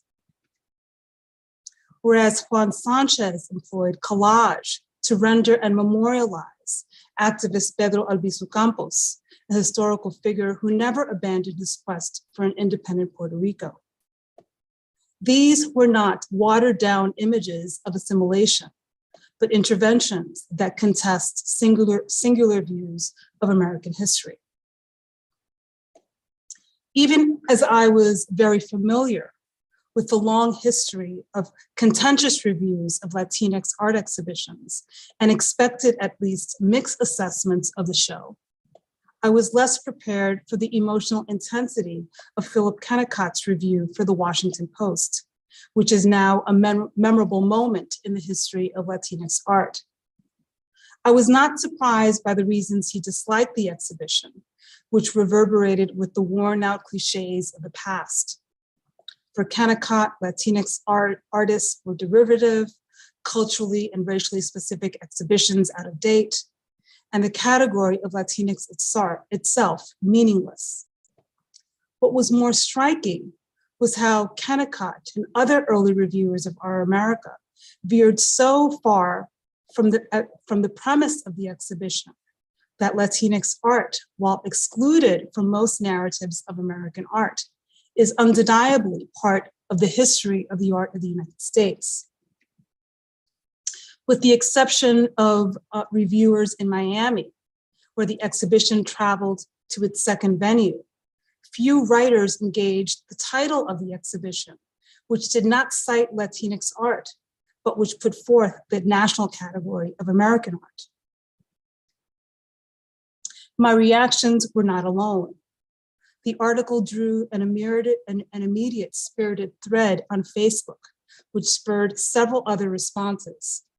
A follow-up conversation between Kennicott and filmmaker Alex Rivera, the original Facebook poster, published in the pages of the Washington Post, and a story by Elizabeth Blair that aired on National Public Radio. The claim that garnered the most outrage was that, quote, Latino art today is a meaningless category, end quote. The temporal nature of Kennicott's remarks, the today part of his sentence, and his subsequent affirmation that the term was viable during the politicized moments of the 1960s and the 1970s, uncovers his expectation for Latinx art to signify an essentialized construct. Our America was too wide-ranging to produce a definition of Latinx art that he could recognize. Sophie Davis, who wrote a review of the Our America catalog in the art newspaper, echoed this critique when she wrote that, quote, that the catalog did not create a, quote, easily digestible definition of Latino art, end quote. Kennicott and others failed to see that the goal of the show was not to define Latinx art on stylistic or thematic terms, but to juxtapose Latino invisibility in American art with the very rich connections to artistic movements and tropes in American culture. To quote from the catalog, the exhibition employs Latino art not as a mutually exclusive category, but as a strategic one that makes visible a group of artists deeply tied to their US national context, yet absent from the annals of American art. The Kennicott story is, of course, not unique. One of the biggest challenges in our field remains the critical establishment, which has had very little exposure to Latino art, Latinx art, and who often operates out of a series of reductive assumptions that circumscribe Latinx art as community-based and therefore unintellectual, not conceptual, and somehow simple. This dynamic played out in a review of Down These Mean Streets, an exhibition of urban photographs by Latinx artists that I organized and which traveled to El Museo del Barrio in 2018. Presented alongside a survey of the Argentine-born New York-based artist Liliana Porter. In one New York Times review by Holland Cotter, the two shows were pit against each other to help visualize what the author saw as, quote, a territorial tug of war that was taking place within the museum itself between, quote, supporters who wanted the institution to remain community identified and others who were pushing it to become a broadband showcase for Latino and Latin American art, end quote. The review presented the work of Hiram Maristani as a kind of documentary advocacy, and Liliana Porter's work as conceptual. What was missed was the conceptual leaps of an artist like Maristany, who, having been raised in the context of poverty, brought about by the historical dynamics of the political relationship between the United States, Puerto Rico, and its dispersed diasporas, could rise above that challenging context to combat Puerto Rican invisibility and distortion, to offer instead a deeply complex and nuanced picture of Puerto Rican life in the diaspora. The growing attention Latinx art commands can also sideline the intense work over decades by independent curators, culturally specific and alternative institutions who persisted with limited funds and little critical attention from the art press. I was reminded of this when Carmen Herrera passed and El Museo del Barrio highlighted in their memorial email to her that they were the first institution to mount a major retrospective before her so-called discovery in the 2000s. In spite of these dismissals, the response of our field and my work in particular is to persist. In my last year at SAM, I worked together with the entire curatorial staff to launch a major reinstallation effort that will reconceive how the museum presents its permanent collection. How should Latinx art be featured transhistorically within SAM's displays that present works of art from the colonial period to the present? One important place to start is challenging the idea of the colonial period in North America as solely transpiring in the Northeast colonies. SAM owns works by José Campeche, the Afro-Puerto Rican artist active on the island between the 18th and the 19th centuries, and Pedro Antonio Fresquis, the New Mexico-based artist who was born in this region when it was the northern frontier of New Spain, and who died when this territory was part of Mexico. Works by these artists, especially their religious works, that conjure a different cultural, political, and spiritual reality that existed right in the confines of what is now the United States, are vitally significant. These are the stories that reconceive our understanding of American art and culture, past and present. But most importantly, in this effort, I took my cue from artists themselves, who home in on key moments of US history that need to be challenged. As part of the reinstallation, I plan to recontextualize the work of George Catlin, the Northeast Coast painter who in the 1830s traveled out west to document so-called vanishing Indian tribes. His portraits captured the likenesses of mixed-race tribal members like José Sanchez, known at the time as a Spanish Indian half-breed. How can our institution engage these legacies of the conquests that inform our world today? I became interested in juxtaposing Catlin with works by contemporary artists like Miguel Gandert, whose images of Genízaro descendant populations in New Mexico tap into the contemporary aftermath of Spanish and Native American troubled encounters. In a style that harks back to Edward Curtis, the other major US documentarian of Native life, Gandert focuses on contemporary descendants of Genízaros, who were detribalized Native Americans, who through war and trade were abducted and taken into Hispano villages and Spanish households as servants and laborers. I want to end with a reflection of the possibilities of my new role in a dramatically different type of institution. In August 2021, I joined the National Gallery of Art as Chief Curatorial and Conservation Officer.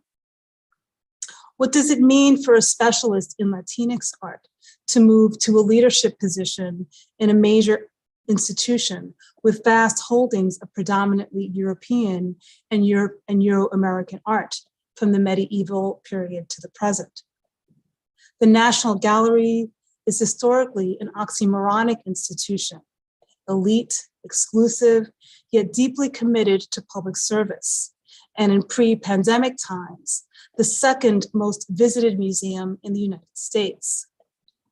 Founded by Andrew Mellon as a public-private partnership, the gallery's collections and activities have historically privileged European and Euro-American art, largely, although not exclusively, overlooking other parts of the world and the global within American culture. Since the appointment of Kaywin Feldman in 2019, the first woman to lead the National Gallery, the institution has begun to re-articulate its mission. Working across the staff and with a new executive team, Feldman is leading the museum to put into praxis its new mission to serve the nation by welcoming all people to explore and experience art, creativity, and our shared humanity. Serving and reflecting the nation implies expanding the collection in new ways, broadening the audiences we serve and the ways in which we serve them. Just like my colleagues, Rita Gonzalez at LACMA and Pilar Tompkins Rivas at the Lucas Museum, both of who recently took on major leadership roles in their respective institutions, my purview in my new role is not solely tied to Latinx art.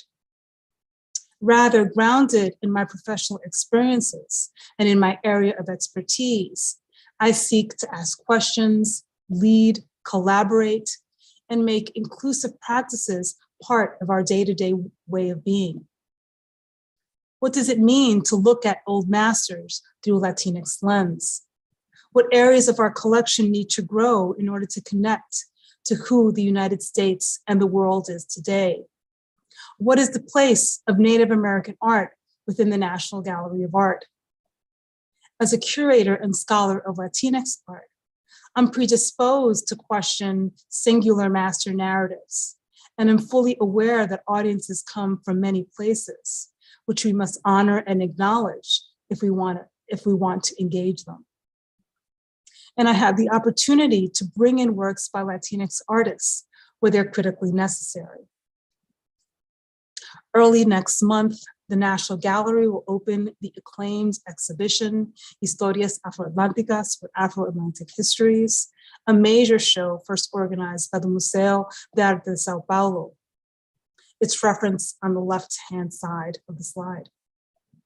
The exhibition invites viewers to consider the many narratives, cultural formations, and experiences brought about by the transatlantic slave trade and its legacies. It explores diasporic connections, grapples with the violent legacy of slavery, shows the widespread presence and experiences of Black people across social strata and geographies, and will shape viewers' understandings of Black Atlantic history. The exhibition's transhistorical and transnational approach are vastly different than nearly anything the National Gallery has done in the past. Conceptually, the show radically centers the experience of Black people, of people of African descent, as a prism through which we explore art, history, and human experience.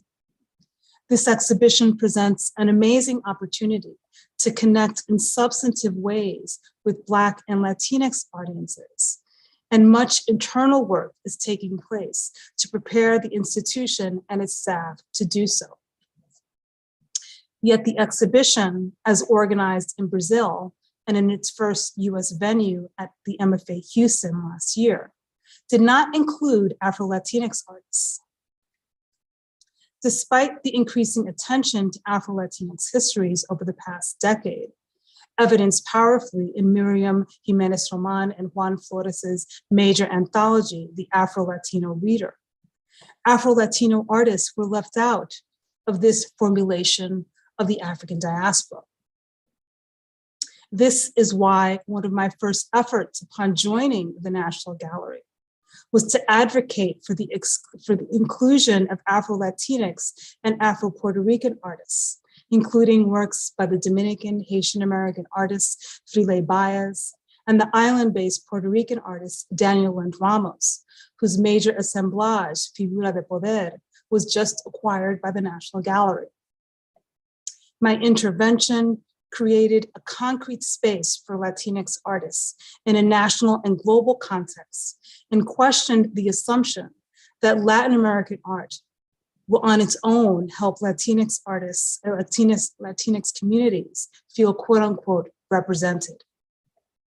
My work at the National Gallery is just beginning, but I'm inspired by the broad rearticulated mission of the museum to create a boundless space for Latinx art to be all the things that it is: national, transnational, global, diasporic, indigenous, Black, historic, contemporary, and so much more.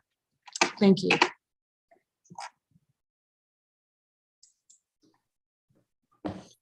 Thank you so much, Carmen. That was amazing. That was beautiful to hear. That was really inspiring. Something that I love specifically about what you said, I mean, besides the fact of what you said, I love that your keynote had the format of a memoir, right? And I like it for two reasons. I mean, one is the obvious one, that by making it in the first person, you're candidly sharing your experience, you know, the highs and lows with the many colleagues that went through similar experiences. And more importantly, with the newer generations that are working, you know, in this field that people like you help open. But on another level, I think it's very interesting that you chose this genre of the memoir, if we can call it like that, because, you know, it highlights the value of the testimony and of an art history based on testimony. And something that happens a lot is that so much of the traditional value in our history is placed upon the objecthood, right? And that has to do with the relation of the discipline with an art market, right? You know, and I think that, you know, something that we need to understand is that because of the structural and socio-historical limitations that affect the artists that we study, in most cases, we do not have access to a systematized archive, you know, or a systematized body of objects, like clearly limited. And what we rely upon when we're studying these artists is mostly testimonies. So I think that is very interesting to take that value also in the art histories that we make and in the presentations that you're given. And I wanted, you know, maybe you can expand on that and on your work with the testimonies of these artists, you know. You know, I mean, I think it comes out of, it's sort of the thing that we tend not to want to talk about, right? It's kind of like in the background. But I think part of it comes out of this moment that we're in, right? This pandemic moment, you know, the Great Recession, everyone is sort of thinking really critically about our professional lives, right? And what it means to do the work we do, how it impacts us personally as individuals, right? And then having made this shift from one institution to the other has kind of really put me in a place of reflection, right? And it's you know, it's really, really important. And I think it is also important because I think the last 12 years have been really significant for the field of Latinx art. And as I get older and see the field changing, my sense of concern and anxiety for really forgetting the amount of effort that it has taken to get to this point, right? You know, as we see the Latinx art being more and more embraced, I think it also becomes at risk, you know? I think the shift in terminology as well, the shift from Latino to Latinx has been positive, and I embrace the nomenclature, the new nomenclature as a more inclusive term, but it's created this kind of an opening that has allowed a lot of artists to sort of jump in on the Latinx bandwagon And that also concerns me, right? That sort of also concerns me. So I'm kind of in this very reflective moment, you know, given how long I've been in the field and how I can see the sort of present through the lens of the past. Yes, and what you just said to end, I think is fundamental, you know, how to understand the present through the lens of the past. And I feel like something super important about the work that you have done, you know, along this, you know, field is to highlight the history and the past, you know, and that history, you know, is what constitutes the possibility for this present. And, you know, and there's something very important to keep doing in terms of like going through that history, unearthing like a lot of these histories that have been dismissed or hidden. And yes. I also have one more question, you know, and so related to what we are discussing, thinking about how younger generations of contemporary artists are rewriting history with their works, especially engaging with history itself, the symbols, the models of history, painting and portraiture. How about the historical artists pre-1950s? Where are them and what do we need to reveal, you know, about these voices, you know? Yeah, I mean, I think that's a lot of my work at SAM was, you know, working to do that.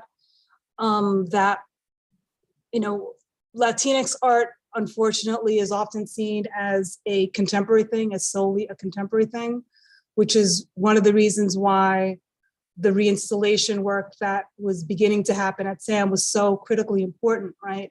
Because it offered this opportunity to really, you know, think about American art from the beginning, quote unquote.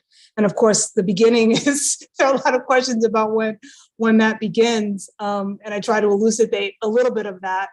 But it really offers this kind of this opportunity and working in the context of a US art museum, just bringing Latinx art into that context already creates, you know, certain dialogues. So for example, one of my last major acquisitions for the Smithsonian American Art Museum was this very important mural by Judy Baca, so who's known for her Great Wall in Los Angeles. And she studied at the Siqueiros Taller, right? In the 70s, she studied at the Siqueiros Taller and was very shaped by her experiences there. And it was also an extremely sexist experience of working at the taller.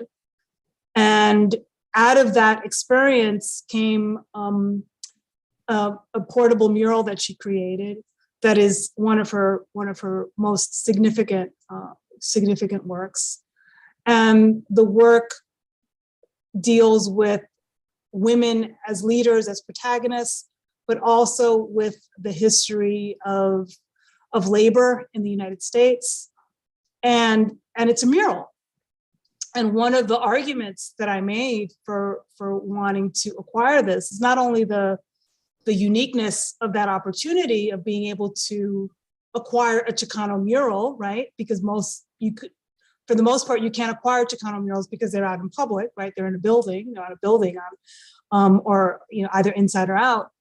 But this was a portable one, so it was this unique opportunity to acquire a Chicano mural or a Chicana mural, but also to be able to put that work into dialogue with the portable murals that the museum had of from the WPA period, right?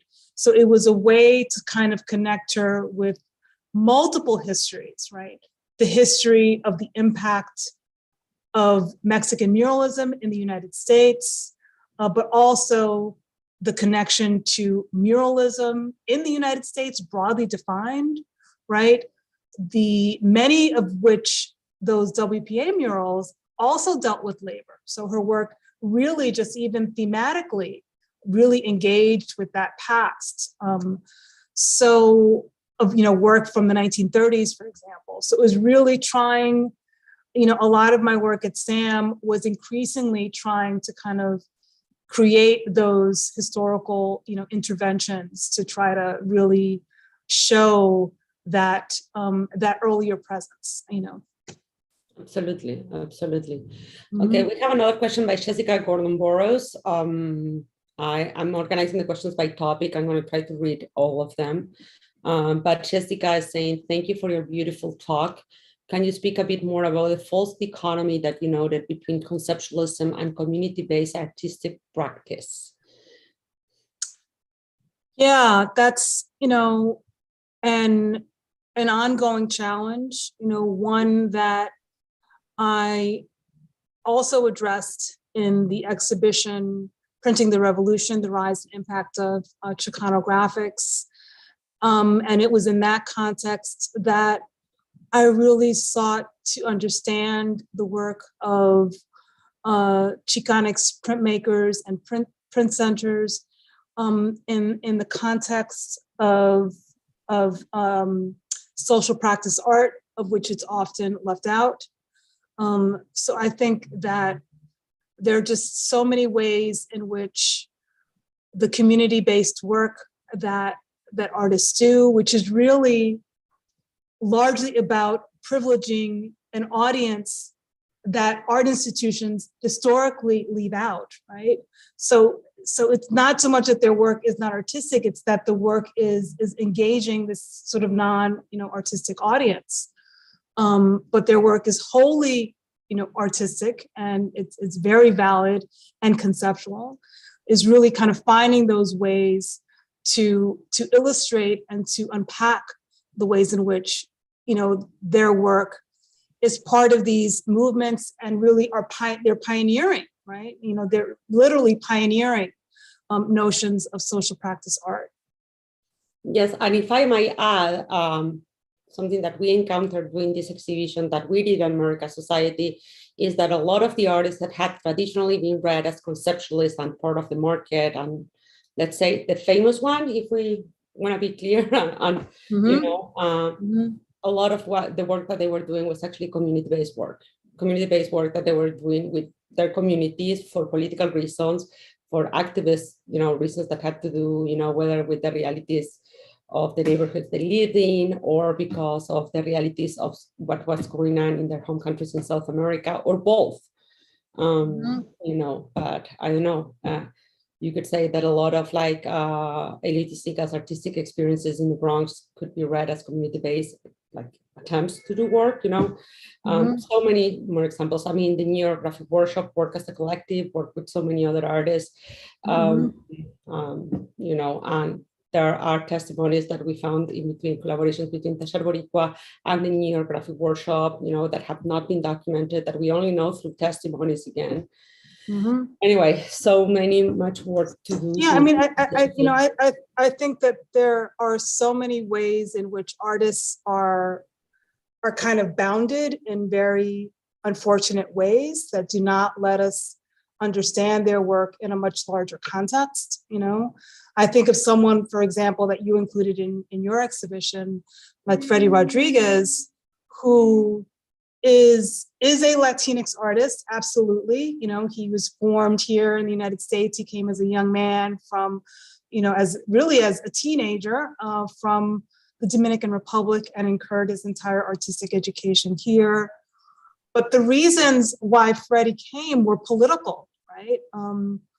And the reasons why he came are not that far removed from the reason why many other South American artists came.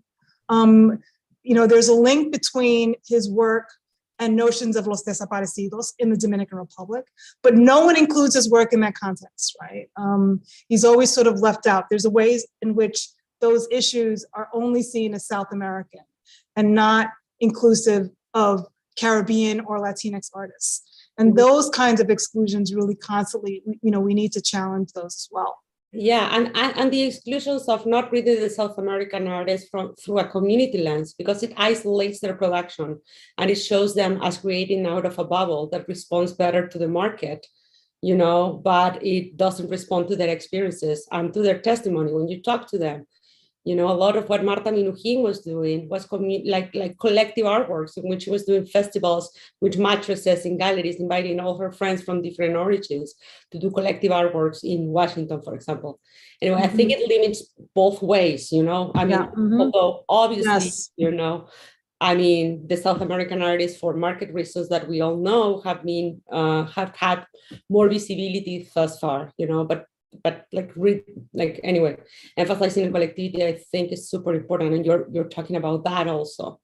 I'm going to read another question by I'm going to read two questions together, if you don't mind. Larissa Ronsoni and Karina, they have two questions that I think relate to each other.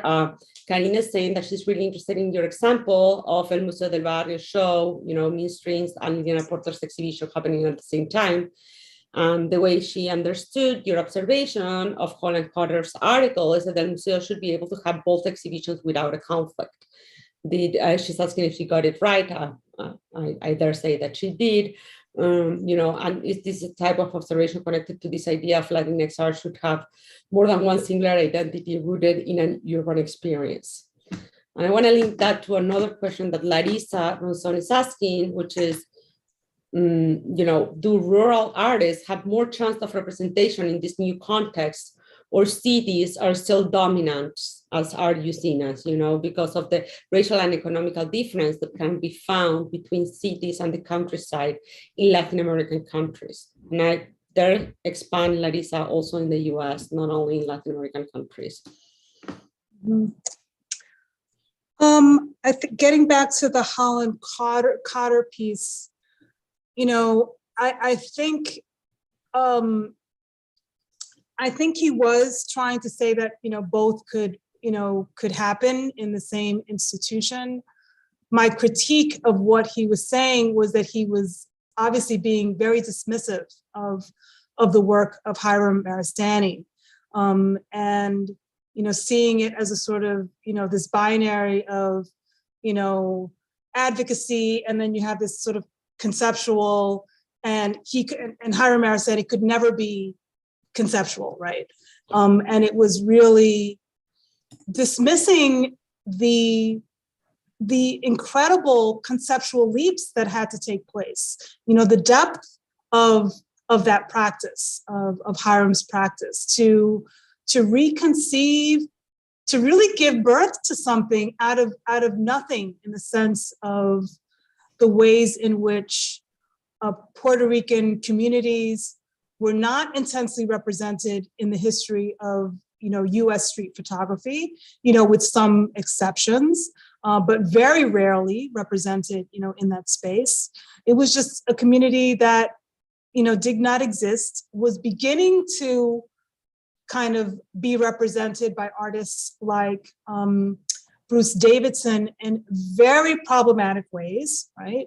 In terms of images that were really questionable in how they depicted Puerto Rican communities in particular, and the dynamic between, you know, the photographer and the depicted community as well. There are just a lot of questions. Like that's a project that I really want to continue working on, is to sort of explore that issue of that moment of the rise of artists like Hiram Maristany and Frank Espada, and the context in which, you know, they were working in American culture, and really understanding the radicalness, you know, the sort of simple, intense, and powerful radicalness of their work, that really sought to represent communities with dignity, right? And that's what they were, you know, really trying to do. So my critique was just about the limited ways in which he was pigeonholing an artist like Hiram Maristany, which happens so frequently. It's just very frequent that Latinx artists are put in that context. And, you know, I think that as I've always lived in the East Coast. Obviously, you can tell from my New York accent where I'm from. I'm a Northeast person, and I've always lived in you know, in either New York or now DC, places where there are, cultural institutions have often defined, American art definitely by the activities that take place on both the coasts, and then there's this whole sort of vast array of Middle America, that often does not get inserted into these, discussions. And I think, one of the last things that I also did at the Smithsonian American Art Museum, which is related to the example of the George Catlin painting and the Miguel Gandert photograph, and sort of images that help us rethink notions of the West, in much more complex ways. So one of the last things that I did at SAM was to organize a joint exhibition with several institutions, other museums out West in Utah, Washington State, Oregon, and forgetting an institution, can't remember, Boise, Idaho.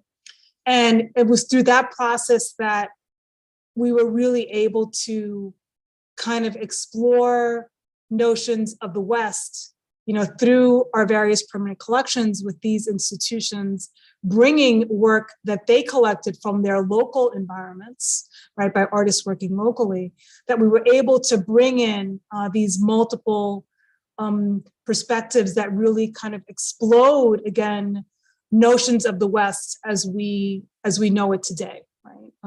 So I think it's really important in challenging essentialism, in challenging kind of narrow views of national culture, to bring in artists working in sort of non-urban centers. It's very important. Absolutely. Thank you so much. I think we don't have any more questions, but I wanted, okay, I have one more question. I think it's actually a beautiful last question that I'm being suggested, if you feel comfortable, because I don't want this to sound as pressure, but what is, so much of your talk actually was in the shape of a memoir. So I think somebody's asking, and I think it's a beautiful way to close, if you have like any advice for the younger people in the field that might be reading this, that are arriving to a field that, again, I mean, has been growing and has been, open by people like you, but, that is still a difficult field to navigate. Mm-hmm. I think a very important thing that I didn't always do over the course of my career is to publish. It is really, really important to get your work out there, to document the work that you're doing, because there are still so few records and studies of works by these artists. And, I was very, very affected. I mean, you could probably tell when I started the talk, I was very affected by the deaths of Hiram Maristani and Carmen Herrera, and we have to record these stories. Artists are they're aging generations. This work is essential. It has to be documented. It has to be shared for future generations. So, really, when you do your work, think about finding ways to publish it. It's very significant, and the field really needs it. So that's one thing that I wanted to share. Yes. Anyway, I think with that, we can close with that beautiful, important advice. I don't know if beautiful is a word. Important. Necessary, urgent. Necessary, urgent, yes.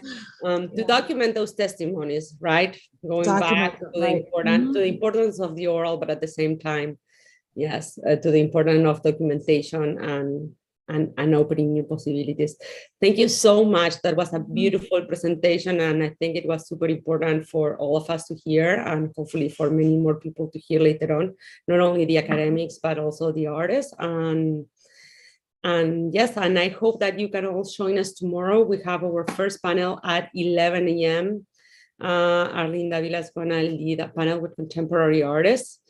And then we have a panel that starts at 2 p.m. and we will have another keynote presentation by Jasmine Ramirez. You have the whole program online, but thank you so much for today's beautiful presentation, and a special thank you to Carmen Ramos for that beautiful closing keynote. And we are looking forward to see you tomorrow. Thank you again to ISLAA for helping us co-organizing this event. And until tomorrow, bye-bye.